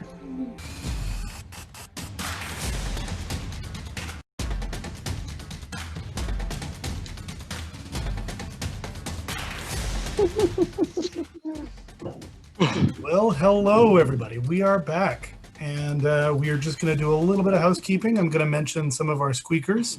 Act 2 is about to begin. A friendly reminder that the same volunteers who've offered a squeak in the first act are reloaded and ready for more disposal at the second act. The effect will be the exact same one as the one that occurred in Act 1. So that's our peppermint hands, our ice armor, the rat interjection there, and the furry tongue. So keep that in mind for your squeaks. I'll let Jen take things off in a second here, but I'm going to mention that we have Sozilla, who is squeaking for Darius. We've got myself squeaking for Justin, or for Girrardo, and we've got Marcia squeaking for Ripley, and Raj squeaking for Paige. So with that, Jen, I give it to you. Nice. Okay. So as we left off before the break, we had everybody planning an attack. On the ooze, about 30 feet below you, you're all standing around on a balcony, and you can see the ooze enveloping the shelves and eating the words and turning them into a terrible mist. So, I think at this point we should roll initiative just to keep track of who's doing what. Does that sound fair to you? Sure. Okay. I guess so. More than fair. With gusto. All right. I mean, I kind of know that you have like plans I bet you that you made during the break, which so conveniently happened. But oh well. We're rolling initiative because this is a game that has rules. So anybody over 20? All right. Anybody over 15? 16. 16 for Girrardo. Oh, 15. Look. Oh, okay. 16 for Girrardo. 15 for Paige. Anybody over 10? I got 13. And 12 for Ripley. Oh, that's not so bad. Okay. Derry, 13, and then Ripley is 12. Cool. Girrardo, you do get to go first. What you gonna do? Well, Girrardo, in his not-so-sneaky form right now, is going to use his breath weapon attack on this pseudopod. And what's the range of your breath weapon? It is 30 feet. Just, okay, you can just barely catch it. Okay, yeah, all right. You can see it there below you in the mists. And because it doesn't know we're coming, I can have a sneak attack on it. Nicely done, Rogue. Roll your attack. Excellent. Well, it's actually a dexterity saving throw for our pseudopod friend. Okay. DC 10. Please. Okay, it's not a natural one. They rolled a 3, but it's even worse than that. So it's a 1. Yes. And as I am a copper dragon, I am acid breath. Mm-hmm. So my breath hits for 6 points, mm-hmm. and my sneak attack hits for 9 points. So that's 15 points total. Okay. Pretty good.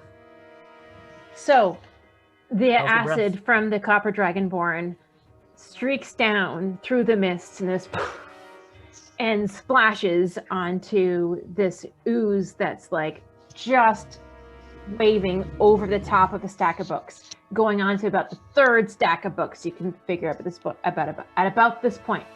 And it all like acid like sort of goes into it, and you can see it kind of like dissipate, dissolve into the ooze, and it's almost like its natural habitat is acid. In fact, you remember being hit sometimes by the pseudopods before in your previous encounters, and that dealt some acid damage to your pals. It does hurt it, just not quite as much as you'd hoped, Rogue. Okay. My memory is failing me. Oh. So we have Paige is up next. What are you doing? I see Girrardo belch acid down at this thing, and I am motivated to go. I've been waiting for this, and I'm gonna try and pounce. So that means I'm gonna run down those stairs and jump at it and make a claw attack, and if I hit, I get to take a bite afterwards. Ooh, tasty. I've got a tiger stats, an 18 to hit. Oh, that's a hit. All right. So with my claw attack, I do 5 points of slashing damage. Mm-hmm. And then it needs to make a strength saving throw, please. Okay. Oh, nice. I'm retiring these. Okay, so that's... oh, what? Oh, my goodness. You don't have to. You can keep them. No, yeah, keep those out. That's great. No, that's a 3. No. All right, so I've jumped at it and slashed, and then I sort of push it prone with my tiger power, and I reach down and take a bite at it. Okay, yeah, sure, bite it. Do you roll another attack for that? You get to take a bonus action bite attack if I use my pounce. It was a successful pounce. Prone. And it's a 15 to hit on the bite. That's a hit. For 9 points of piercing damage from my bang. Okay. It's gross in your mouth. It really is. It tastes like a little bit citrusy because you feel like it's kind of acidic. Its pH is definitely below 7. But then it sort of trickles over your gums and feels kind of fuzzy around your fangs. But you feel and you rip your mouth away, and this is a pretty big ooze. And you're already just clawed and pounced and brought to the ground about a third of it. Amazing. I do that thing that cats do when they get fur in their mouth. And I shake my head and I back up away from it. Mm-hmm. And I prep myself. And are you leaving beyond 5 feet? I am. Backing right up, back up out of the fog, out of the stairs if I can. Well, then it will attack you as you leave its range. I'm goading it to do so. So that is a 17 to hit. That hits a tiger. And you will take 5 bludgeoning plus 2 acid damage. All right. So 7 altogether. All right. I sit at the top of the stairs like this. Okay, so that was Paige's turn, and we are at Derry. Okay, so I see Tiger Page jump down and attack this thing, and I look at it, and I look at the mist, and I flash back to merely 10 minutes ago, when my best friend Girrardo was crippled by this mist, and I fly into a rage, and I jump down with my 2 hand axes, and I swipe at it with both hand axes. Okay. Whoa. Attack. That's going to be. Where are my hand axes? They're there. Oh yeah, that's going to be a 22 to hit. Jeez, yeah. It's an ooze the size of a bookshelf, so and that's going to be 7 damage. Nice. And then my I get +2 because of my rage, so 9 damage. Nice. Okay. And then my second hand axe does not get my proficiency, but that's still a 16 to hit. Oh my god. Okay, yep. Oh, good. Oh, there we go. That's not as good. That is +2, so it's going to be a 5, 6. Sorry, sorry. I'm reading the hit DC instead of the damage. It's going to be a 6 damage. Sorry. 6? 6 damage. Yes. Okay. All right. Okay. Good enough. Smash, smash, smash. The barbarian goes in, throwing this sort of staticky, tattered rags of ooze everywhere. taking apart some of the shells below it as you go, but totally disrupting the enveloping of the ooze on its progress through this hall. All right, and that brings us up to Ripley. Oh, Derry, do you do anything after your turn? You can hang out down there? I don't think I took, I can't remember if I took it off or not, but just to be safe, I have my mask on still. Yeah. You guys all get your +1 still to your AC if you're wearing your mask, because that's what happens. Okay. Just in this game. All right. Okay. And you're staying down there. You're engaged with it. Yep. Cool. All right. Ripley, you got a turn. There's the staircase. Right. Can I do an action and then a bonus action? Is that a thing? Yes, cool. you may. You may take a full Excellent. turn. Then Ripley is going to cast Guiding Bolt and kind of call out at the top of his voice, "The powerful mater compels you," and then he casts Guiding Bolt at this thing, and it's going to be a nat 20. What? That's like one of our first in combat. I roar. Wow. I also roar. Rah! Roll another d20 and let's see what happens on the table. 15. 15. Okay. I mean, you already made a really bright light, but it's super bright. And all of you now can see, like, you know, I don't know if you ever seen like a really bright light inside a lampshade or something where there's like little specks or something in the lampshade. You can see you can almost see the words that this ooze has eaten.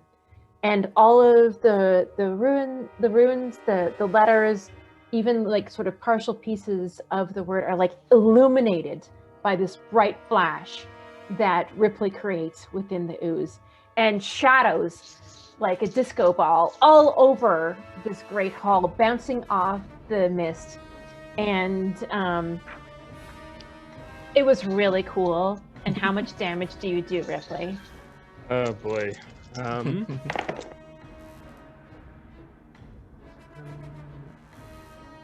And it's double damage for the crit? Yep. On your dice roll. Okay. So that's okay, perfect. So that is 28. 28? Yeah, it's a hefty little strike there. Ripley, I mean, you've already created a disco scene with like beam effects and lasers and fogs, but is there any other way you want to complete the destruction of my poor ooze? Oh boy, I'm picturing some sort of like boiling from the inside, and I don't know, maybe it recites some poetry that it consumed.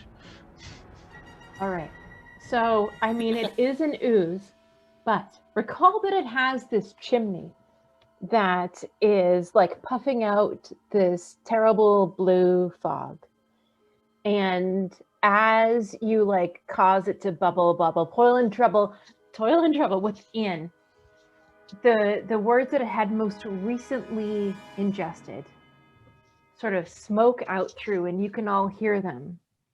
And they say, Libris Mortis Strahd Zarovich.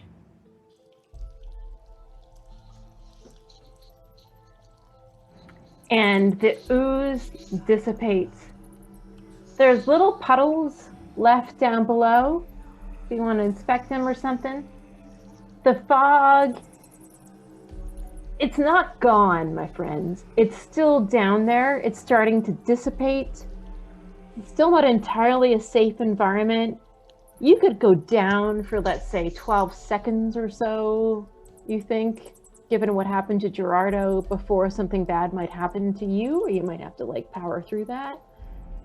But the ooze is dead, and no more fog is being made. Is the ward still on? Definitely. Yep.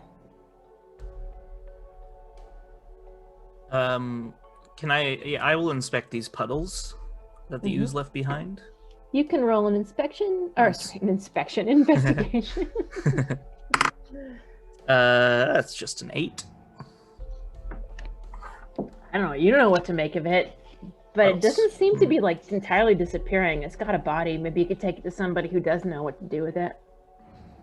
I take like a little like flask or mason jar that I have with my herbalism kit, and I scoop it up and seal it nice and tight. Fair enough. And then I label it creepy ooze that I don't like.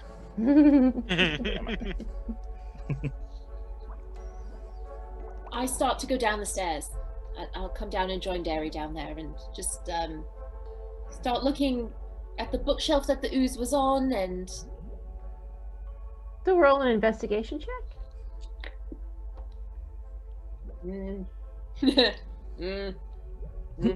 3. You know, it's destroyed a lot of books down here. It's destroyed in a different way than the ones on the other end. You, without a roll even, would know the books on this side have been destroyed by the ooze. The books on the other side have been destroyed by Igni.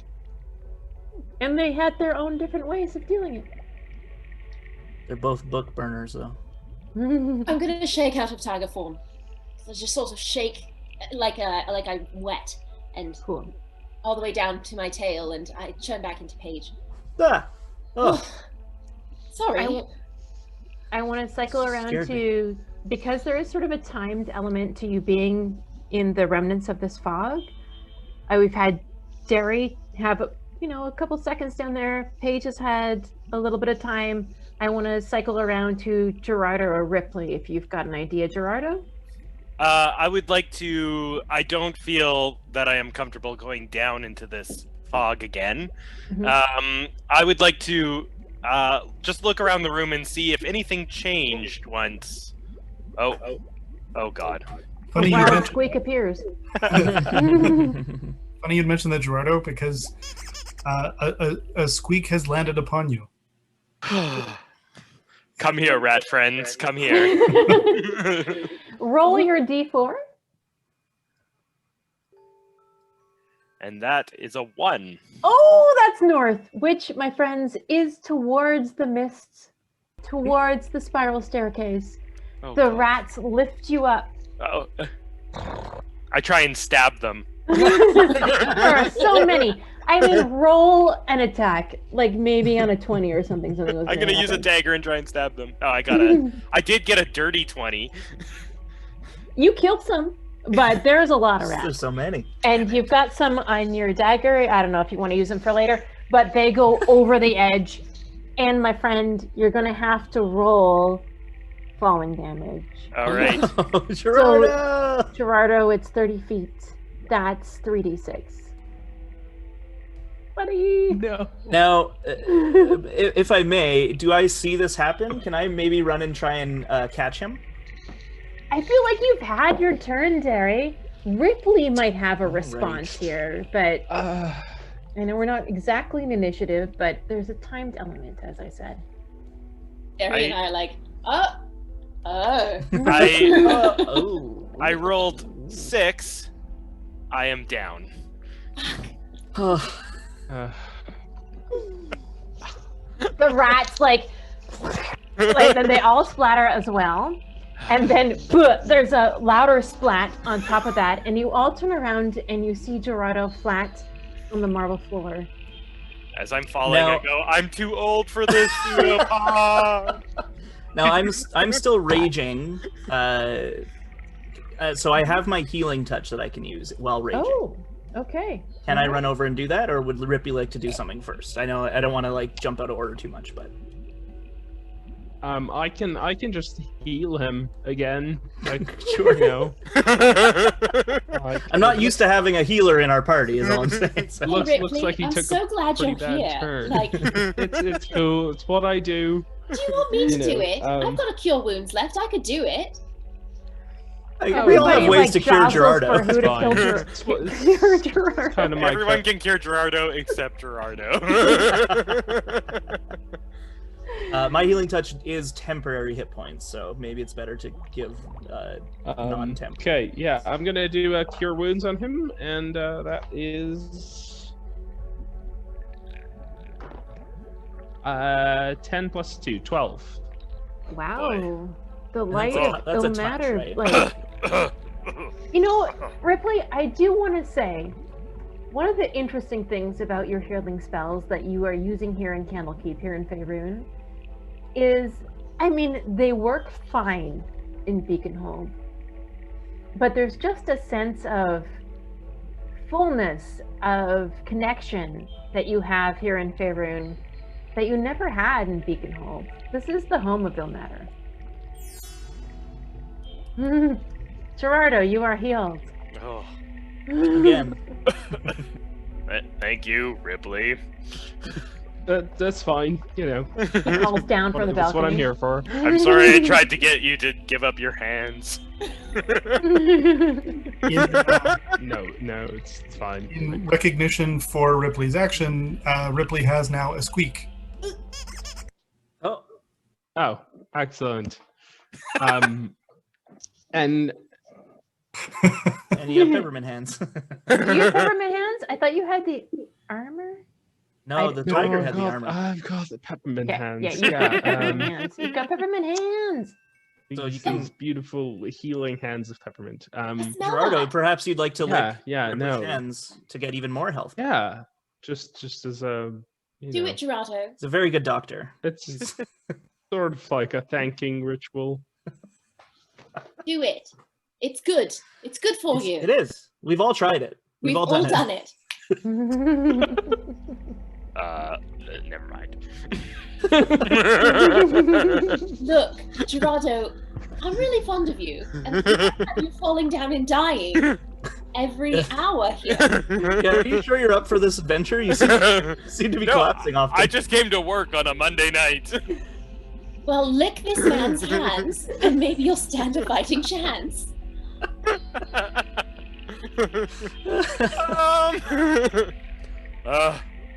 Fine. And I just take like the tiniest little like.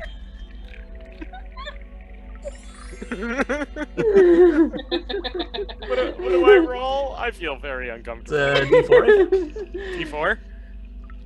D4? What is it? I think it is. We should know this by now, buddies. I know. I Keep consistent. It's a 17. It was a D8 for you. Okay, so One maybe it's D8 then. temporary Yeah, there we go. points. Well, I'm now actually back at full health Yay! for literally Peppermint the first hands. time. Okay. Peppermint hands cure all. I'm sorry, Girrardo. I didn't mean to say that you're. It's just that you're really good at things and you're really smart about this place, and we need you. So It's fine, thank you, you don't have to Paige. be proud. I really appreciate it. We all fall down sometimes. Literally, earlier I ran through a circle 4 times and just like almost knocked myself out. So don't even worry about it. Thank you. Okay. Yep, great. I mean, I've been doing fine, but Yes. Derry, you are a genius. I take that very sincerely and I beam.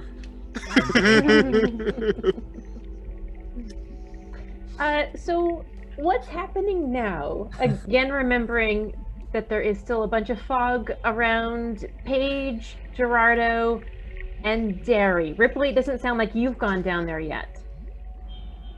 Well, he made him lick his hand, so I imagine. Oh, yeah, you're totally down there. You're all down there in the Oh, fog. that's true. Must So have I got some think weird mage I hand. think I did, yeah.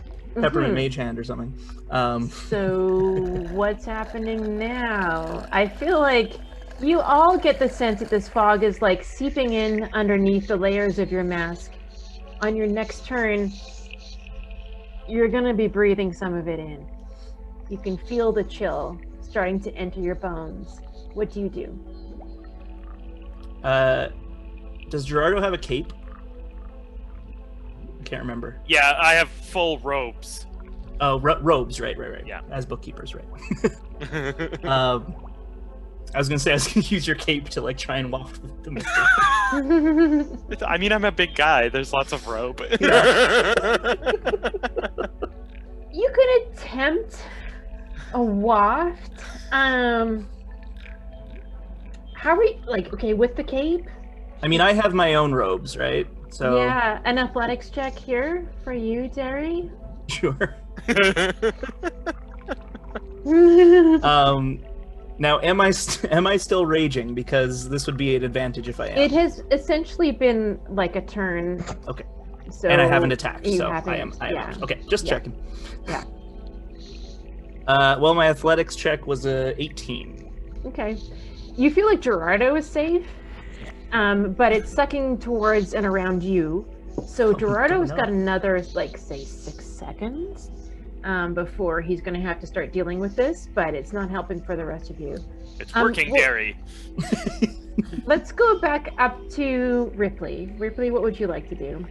You're down here in the fog amongst the stacks. There's bits of ooze around you.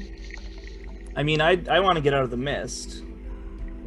But is Yeah. Girrardo, are you able to move? Are you able to walk? Let's get out of here, bud. Okay, Derry, you've wafted. Girrardo is in clear air for a second. Let's go to Ripley and see what he would like to do. Okay. And then we'll go to Paige, and then we'll come back to the two of you. Yeah, I think get out of the mist would be my first thought. So maybe I'll walk back over to the staircase.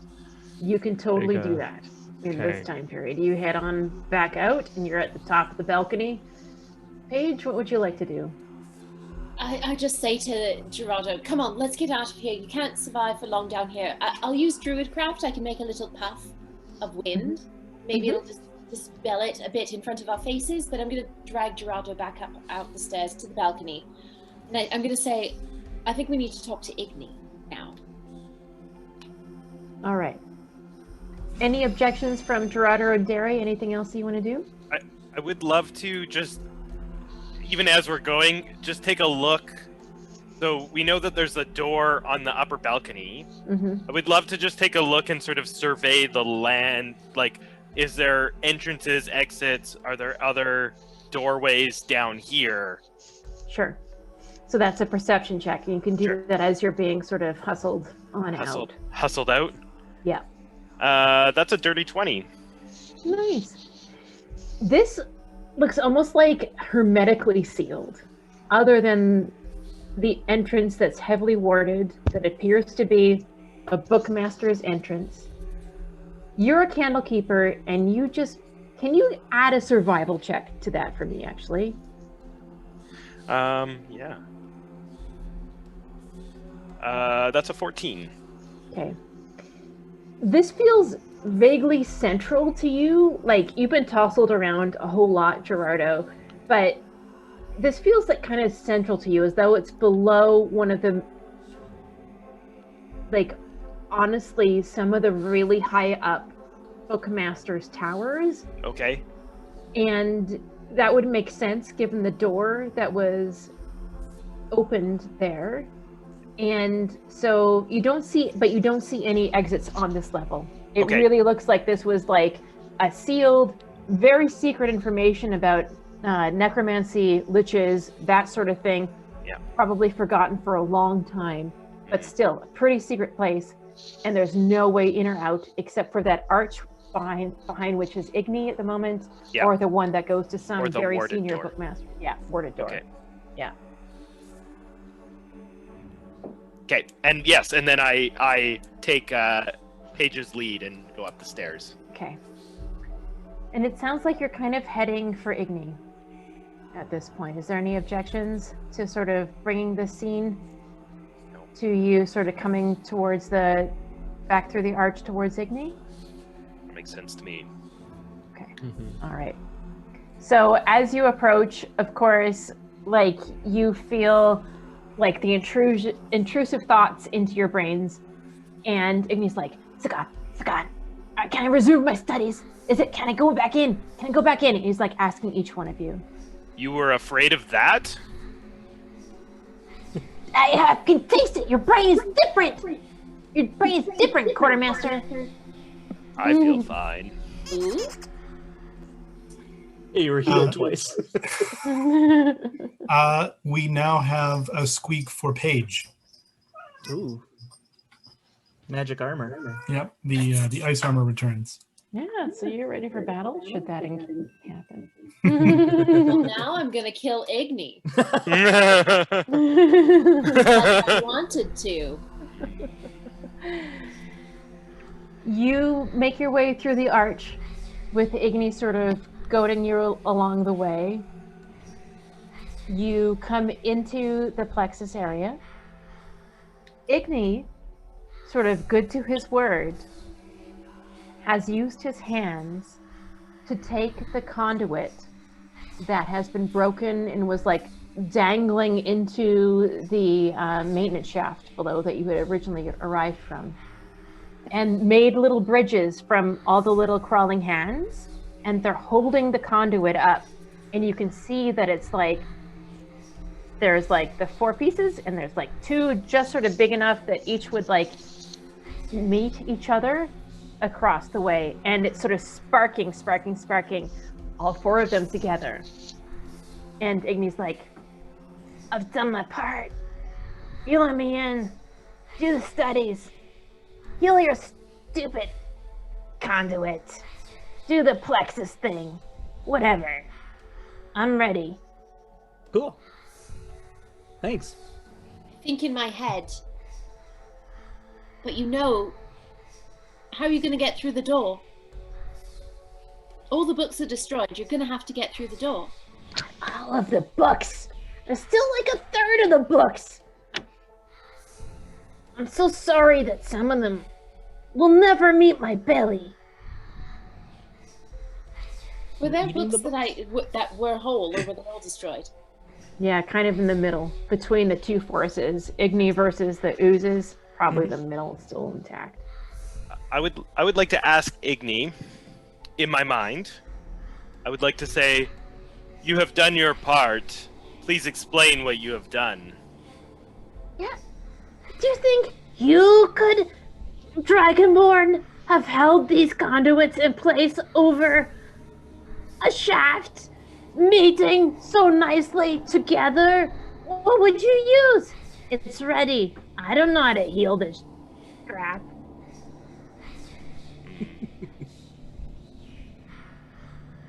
And will it stay? No, you need to fix it, and then it will stay. I remember seeing it. We would like you to stay here, Igni, until it is fixed.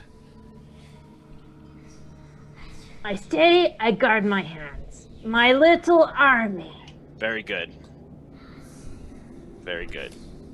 Anybody know how to fix this? I thought you would know, Girrardo. The planning, it's real tricky these days. We got 2 people who've never been here before, for sure. I've never been in this part of the library, but... So what you guys see is this conduit, which is about a 1.5 foot in diameter. Sort of snaky. I think one of you like touched it last session, and it feels like a snake, like nicer than you think it would feel, and you can look into its depths and see sort of opalescent layers inside there, and you can see that it's like sparking at its ends where it has been sort of severed, and there is sort of this area in the center over the maintenance shaft where they would meet, all 4 sort of strands. How would you like to investigate this situation? And I used investigation, but not in a D&D sense. How would you like to sort of assess the situation? If I look at like the end of the strands, is there like a clear, is it a clear plug of some kind that can like plug into the thing in the middle? This sounds like an investigation check to me, so Sure. Derry, you can give me that. I would like to. Can I help Derry investigate? Sure. I'm not feeling up to my normal investigation skills, but I would like to help Derry.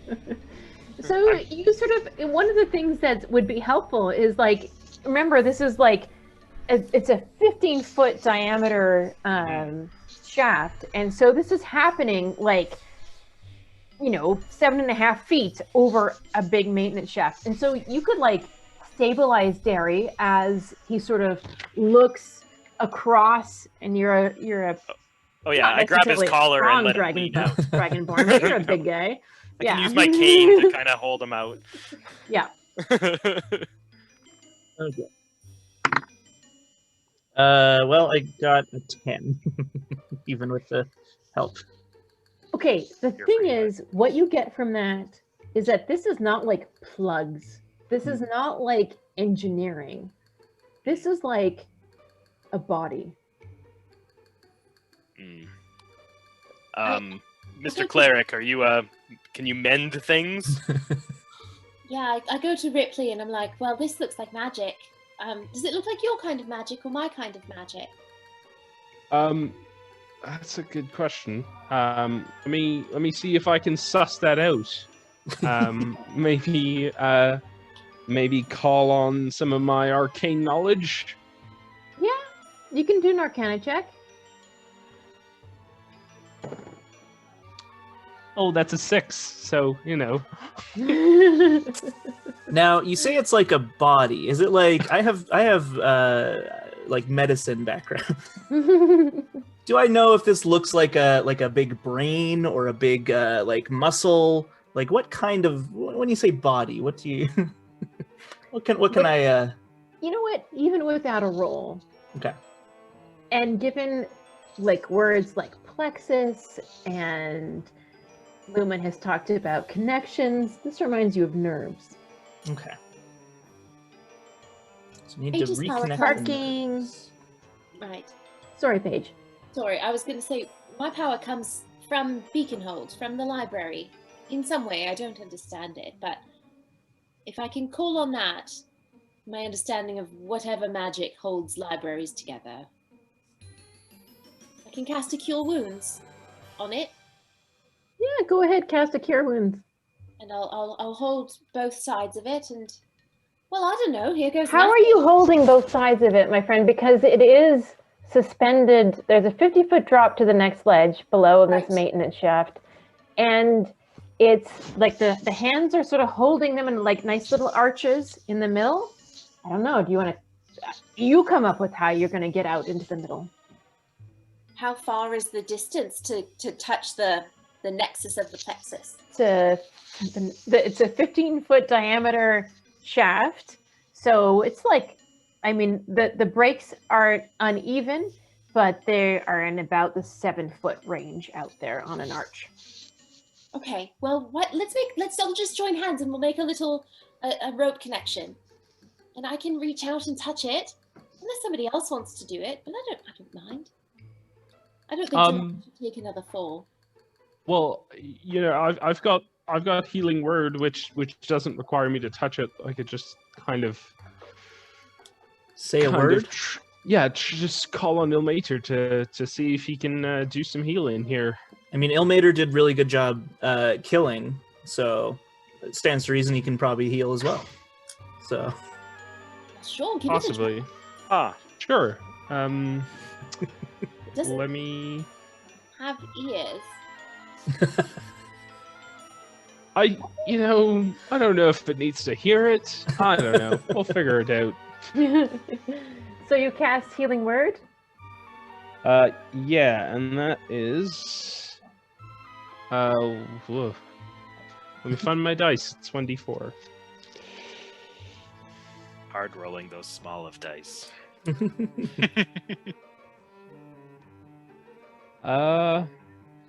plus 2, that's 5. All right. You see some of the strands from within the conduit reach out and connect each other, and a pulse of pale pastel colors streak out from the seam along the axis, and it goes like shooting through the floor around you and up almost to the top of the ceiling of the room that you're in. It dies down as it sort of hits there, sputtering out. The circuit is not quite complete. Do you have a healing But potion? it did something. I actually feel like I have one in my bag here. Pour it on. I hand it to whoever's reaching out. I don't want to reach out. What if you threw it at the thing and it I shattered? don't want, Like a, you know? Derry seems like a good Derry task. Yeah, you're holding Derry. Okay, so I'm gonna do like I'm christening a boat. I'm gonna I'm gonna throw the healing potion at the Plexus. Roll an attack. Okay. Oh. Uh-oh. You may add your dexterity. Okay. Well, it's a 9. With your dexterity? Yeah. I didn't roll. Okay. It misses the junction, and it splashes and breaks against the side of the maintenance shaft and trickles down the maintenance. Oh, whoops. My friends. Sorry, guys. It seemed like a fun idea. Sorry. My aim's not great. I think that mist got to me. I can't believe I gave that to you. All right, Girrardo, hold Derry. Derry, hold my hand, and I'll reach out. Is that all right? We'll just like, whoa. You're gonna touch it and do I'll healing just touch. poke it. A Okay. healing poke? Can- Healing poke. I think I'll ask for a dexterity check here from Paige. Just a regular dexterity or acrobatics? Oh, of course, yeah. Beg your pardon. It should be an acrobatics check. Yeah. Acrobatics is 14. Nice. All right. So you feel Paige's hand is a little bit furry, a little bit slippery from her transition still, and you almost lose it. But she manages to reach out, touch the plexus, the nexus of the plexus, and all of your hair stands on end, and there's a humming in your bones. You sense that power is crawling all up around you, up into the dome and further out. Suddenly there's a massive pulse of rainbow light shocking out from the restored plexus, and the entire web around you, up into the ceiling, out through the walls, glitters, except for a blackened patch at the very top of the dome, where Kyler's firebolts had hit it repeatedly. But the plexus generally seems viable, and lights of many colors start to chase each other through the network. At this moment, there is a round aperture that you see opening in the wall. Remember, you're like sort of in this like donut-shaped room kind of thing, and sort of in the southwest quadrant. And bright lights in the shape of arrows streak towards it, pointing to down. And by the rainbow glitter tiger stripe signature, you know that it's Lumen saying, "Come on down." We did it! Girrardo would like to go over to Igni Oh. very quickly in sort of a... He does it very calmly looking, but he moves very rapidly. And he'd like to speak out loud and put his arm around Igni. And he would like to say, Igni, this has been very kind and a great deal that we have made here. In fact, I even have a reward for you. Interesting. What would that be? You would like this reward. I would like to hear what this reward is. Beautiful pearls of power on a string. Also, maybe I have some really... I mean, I could use them at any time. I want you to know that. I totally have full command of my arcane powers. Totally, fully. But I've got some cool crap. Like a scroll things like that I could give you, Girrardo, for this fine work you have done in figuring out how to get rid of that flaw. Interesting. Do you have these rings on you, or these pearls on you now that you would like to hand over to us? He tries to sneak out of your grip. Okay, I would definitely like to actively keep him in my grip. He rolls a 2, so so he reaches out like with his clawy foot, and he's like, "Okay, let me just show you." And he sweeps it to the side, the paper to the side, and you do see there is a little shelf, and it has these treasures upon it. As he's doing this movement, I would like to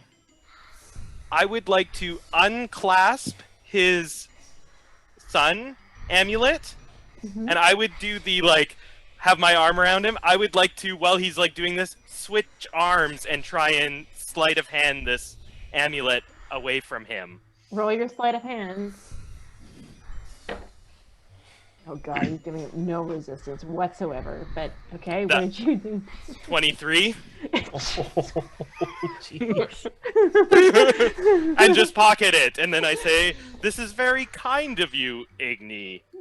I'm glad that we came to such a great working relationship." And I would like to take these pearls, and then also say very intimidatingly, "I would like to never see you again."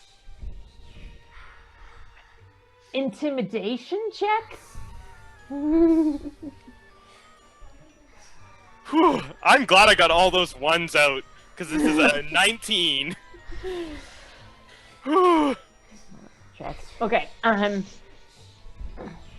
It's all yours, Quartermaster, as all supplies should be. You don't need to see me. I will just slink back into my wing, where I will soon learn to become a lich. You won't see me again, ever. Have a great time. And I'd like to kind of motion for the group to go towards the streaming light, and then just glare at Igni as he slinks away. he's slinking away. For a minute, he's like, you can just tell he's snapping for his hands, but he's still pretty scared of you. So even though the hands have turned and are looking at you, Girrardo, they do not follow Igni. It sounds like you're kind of looting what you find here. So I actually need you to roll at this point. Roll a D100. Do you have that ability? Of course. 83. So I'll tell you what you get from these shelves before you head on out. You get... boop, boop, boop. Sorry, what number was it? 83. 83. You find a purple metallic rod. You also find a thick, gray, beautifully made book. Write down gray book, and we can address that later if you do anything about it. Okay. You do find a necklace that was prominently displayed with 4 beautiful pearls, very powerful looking, upon them. You also find a scroll. He mentioned that, so you look around and you find a spell scroll. Okay. And that's pretty much what you've got time for at this point. Okay. And have I noticed that these hands are not have I noticed that You have noticed they are totally focused upon you, Girrardo. Okay. And what is Igni doing? He is slinking towards the archway, moving towards his books in the necromancy wing. Is he through the arch? There's doors at this archway. He's heading through the arch, yeah. So if you don't want to do anything before he goes, he's going into the arch. He disappears beyond the arch. The rest of you, I feel like we should give a chance to like chime in if there's anything else that you wanted to do here. You notice what's happening. I mean, we weren't privy to towards. Yeah. Like we weren't privy to any of the conversation between Girrardo and Igni, correct? I said that all out loud. I wanted to say that in my voice, not in my head. So we heard what Girrardo said, but not what Igni said. Is that correct? Okay. Yeah. Yeah, I feel like I just kind of like watched it the whole time and was trying to figure out what Igni was saying. He was not talking more than he had to. I've become preoccupied with the black square at the top that Kyla did, and I feel quite embarrassed about it. I will cast Druidcraft and attempt to cover it with some flowers. Okay. I don't know what flowers are, like the kind that you would summon from Beaconhold, I imagine, the ones that you are familiar with from your home. Yeah, I live in the jungle tower, so orchids and things like that, just to sort of, vines that would obscure just that embarrassing patch up there. But that's what I'm working on. Beautiful. All right. Girrardo has some loot. He's also got a little mini army of hands. Igni is disappearing through the arch, and you have a slide with big arrows saying, "Come on down" from Lumen. What do you do? It's a slide? Yeah. You peek in there, and it's a beautiful slide. I want to go on that slide. I'm so ready for a slide after all this fighting and mist and weirdness. I would like to tell everyone to go down the slide. Like, I would like to... Yay, we're going. Before we go, I'm going to just think to Igni and say, Igni, being a lich is really bad. Just so you know. It's better than this. We'll see you again. I jumped down the slide. And he's sort of just getting beyond the reach of his telepathy. You can sense that he is getting into the wing and picking up books and fruitlessly flipping through them and eating them when he doesn't learn anything. Okay, so it sounds like several of them have gone down the slide. We'll deal with that in a second. Girrardo, what are you doing up here? I would like, once I see everyone has gone down the slide, I would like to tell the hands to destroy Igni and then slide down the slide. They turn, march with purpose through that arch. I don't stay to watch, I go. You head down the slide, and smooth as silk, lights glittering around you, no clunky fans or intruders, quick as thought, swift as an impulse, you tumble out onto the flagstones by the crystal pool. I want to go again. It's amazing. Adventurers, my heroes, I need all of you to take off your headphones for a second. No. It's just stuff for the audience. Dear audience, the librarians have dabbled just a little too long on the path to victory here in Candlekeep. One of the senior librarians or bookmasters has succumbed to the invading force and will secretly be working to destroy the Candlekeep library. No more mindless oozes. Please, could a volunteer give me a number between 1 and 6 to determine which bookmaster it is? And then Jason, if you could tell me what number that is, let me know, and then I will give the headphones on signal. I am watching the chat, waiting for our roll. You can roll, or you can just pick a number between 1 and 6. We have a number. Are you ready? Yep.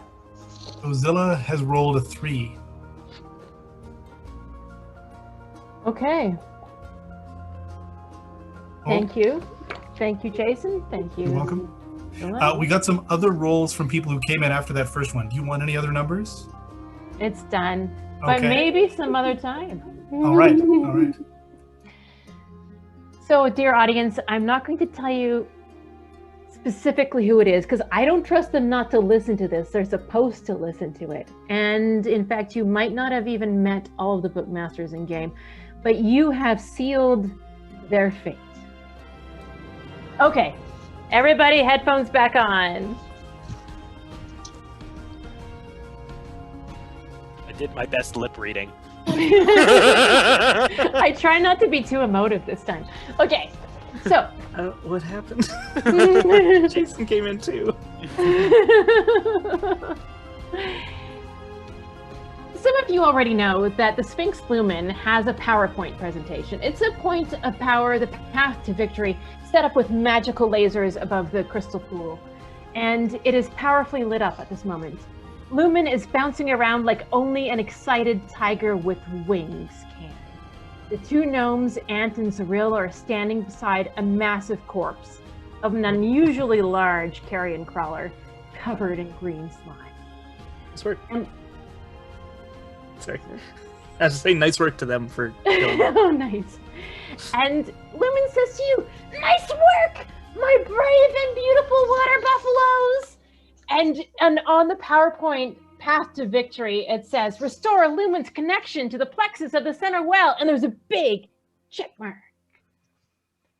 She says, it's not quite the way it was aeons ago. It's still not all connected, and it feels super weird. Kind of crispy, kind of burned in places, but all good.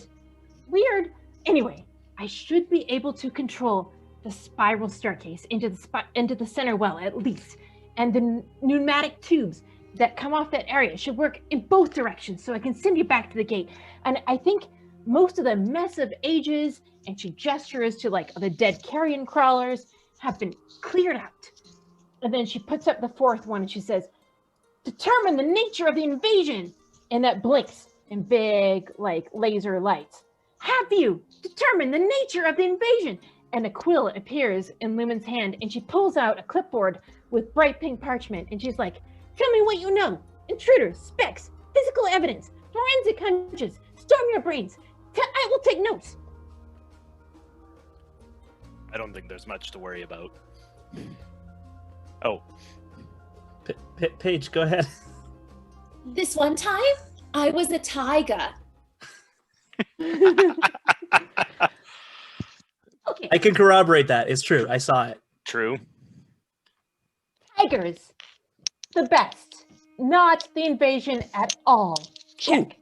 I take out the jar with the ooze, and I'm like, these things. This did it. She pounces. And she's like, oh my goodness. Do you know what I can make with this? Do you know what I can make with this, Derry? I don't. She rolls it around in front of her glowing amber eye. She says, next time you see me, I can make... Oh. Oh, This God. would be an interesting moment for Derry. Oh. Oh, right. I speak tiger now. Yes. I'll let you guys play that out. Nicely done, Squeaker.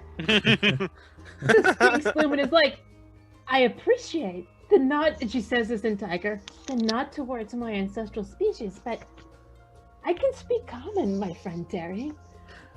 I don't know what happened. I'm saying this in tiger. I don't know what happened just now, but it's happened before, and it's weird. I didn't do it on purpose. I don't remember how to speak it later either. So, Derry, I did this to you. Well, I mean, kind of. When the invasion happened, and the magic went all over Candlekeep, like at least, I had to send out some of my own magic. To summon you, yeah. And then, so I feel like sometimes what happens to you is good, like me. And sometimes what happens to you is not so good. Yeah. Girrardo got, like, carried places by rats. It wasn't good for him. That is not a Sphinx thing, she says. Oh. I'm sorry. I don't know. I would never send rats to you, Girrardo. Okay, look, I'm not really in control of it, but I feel like I had something to do with what's happening to you. And Okay. I'm sorry.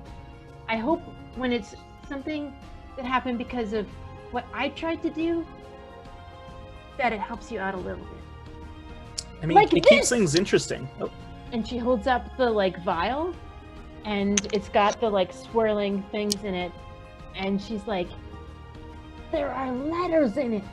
Did you see this? What can you tell me about it? it was a thing, and I imagine, am I still speaking Tiger? So no one else can hear this but me and Lumen. It was like a little ooze thing, and it was like eating books and eating words, and then we found this like necromancer guy named Igni, and he started like also destroying books, and he seems to want to like eat the books or something. It was really weird. I think Girrardo may have killed him with his own hand army. I don't know. And you know, it's been a wild time. She said, look, I know your friends can't understand, and it's Rah, rude rah, to rah, speak. rah, rah, rah, is what they hear. So she says in common, there's a lot to unpack here, Derry. Igni, you said his name was? There was a novitiate, a young candlekeeper, just before I went dark and took up my solitary, staying beside the pool for so long. His name was Igniticus. We called him Igni. I don't know. That was a long time ago. Okay. If he's dead, he's dead. I don't know. It sounds like it'd be better than what's happening to him now. Okay, it's eating the words. Did it eat any of your words? She looks at all of you. I just turn my back on the group and just walk away a little bit and take my map out and look at it. Your map is not entirely lost, Paige. But there's about... You notice like maybe a quarter of the words, especially from the edges going in, are gone. Just I coil it back up and I tuck it sort of into my skirts. It ate some of the words on some paper I have. Just some paper. Eats words. That's always bad. What else? What else does it do? It grappled me. It grabbed me and stuck to me. Seemed to be emitting a mist that we didn't like breathing. What happened when you breathed it? Girrardo, would you like to field that one? Sorry, are you still? I don't know what you're saying, Derry. It's very. Am I still talking Tiger? Oh, okay. Lumen turns towards you patiently and says, your friend Derry, who is only speaking beast right now, has said that, and she says what he says. Oh yeah. And translates. The planning of things is harder now. It hurts your brain. Yeah. You should take a good rest. Yeah, I think that might help. It always helps me. Although I will say, I'm still speaking in Tiger, he's been a lot nicer since he inhaled the mist. Derry did a good job on this mission. See? Keep him awake, Derry, she says in Tiger. Okay. Anything else? How did Igni fit on this? What did Igni tell you about what was happening? He put a vision in our brains of a door and it lit up with a sun, I don't know, a sun, and then all of the mist came pouring out of the doorway. Oh, also, and I pull out a little scrap of paper. The ooze seemed to mutter these words when we defeated it, and I'm a translator, so I'm used to just like writing things down as I go. I don't know what any of it means though. But it was hard to put into Tiger, really. That's right. Libris Mortis Stride Lorovich, and I might have written it down wrong as well. I only heard it the once. Those sound like the words that it would have eaten in a wing about necromancy and liches. That's what it sounds like to me, Derry. And she repeats this for everybody in common. Okay. Full sun. You all know what that means. There is a bookmaster out there. Can we trust anybody outside of the Monday evening shift? No. We cannot, my glorious water buffaloes. We cannot. Not even a hard time remembering anybody else. Oh. We must use... I was about to tell you what I can do with this. I will make you all some monocles. You know what a monocle is? It's beautiful. It will be the eye of the tiger. And it will help you see into those that have been infected, corrupted, brought this into themselves, because I think that is what we next must deal with. But my friends, her eyes glow at each of you, and streaks of rainbow glitter race out from where she crouches by the crystal pool. The library once again living and connected to this creature, and the rocks themselves seem to glow with life. We should take a moment to celebrate what we have done. Thank you. I know that we have many steps ahead on the path to victory. Even if we don't have the library yet, even if we can't trust anyone out there, we have each other. And that, my glorious friends, is something to build on. And that's where we'll end the session. Whoa!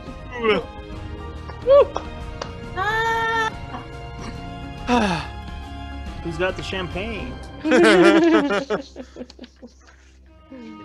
That was an amazing session. I also want to just mention, I wish we could afford the music licensing for Eye of the Tiger. I can't even afford to say it out loud.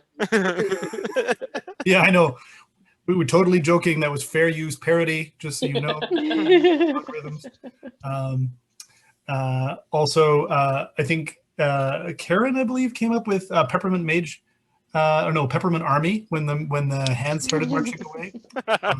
Makes sense. Oh my God. So many questions. What the heck, Girrardo? You don't know anything. Literally. Also, you two with your mischief, Jen and Jason. Oh my God. Okay. So much mischief. So I just want to say thank you, everybody, for who came here to watch us live. And if you're watching this on YouTube or Twitch at a later date, you missed out on the fun, but thank you for watching. Please tune in live with us so you can yourselves speak along with the other great audience members we've had. Congratulations to Derry, Girrardo, Ripley, and Paige on braving their adventure of this session. And thank you to Jen for building the world and taking us through it. Yeah. Curt for making sure that ambience was on point. Listen to that music. And a big round of applause for our volunteers. So once more, find us on social media at the D20 Initiative. Make sure to post a photo of your favorite fantasy setting of a novel or of a book. For a chance to win Dicebound's Blacklight Dice. I'm going to post the Kickstarter in the Twitch chat there, or in there, well, both the chats. I'm Jason Mehmel, and tune in on October 19th at 7 p.m. for episode 5 of Pages and Mages. Onward, heroes. Yay! Good Yay! Good night. Good night. No.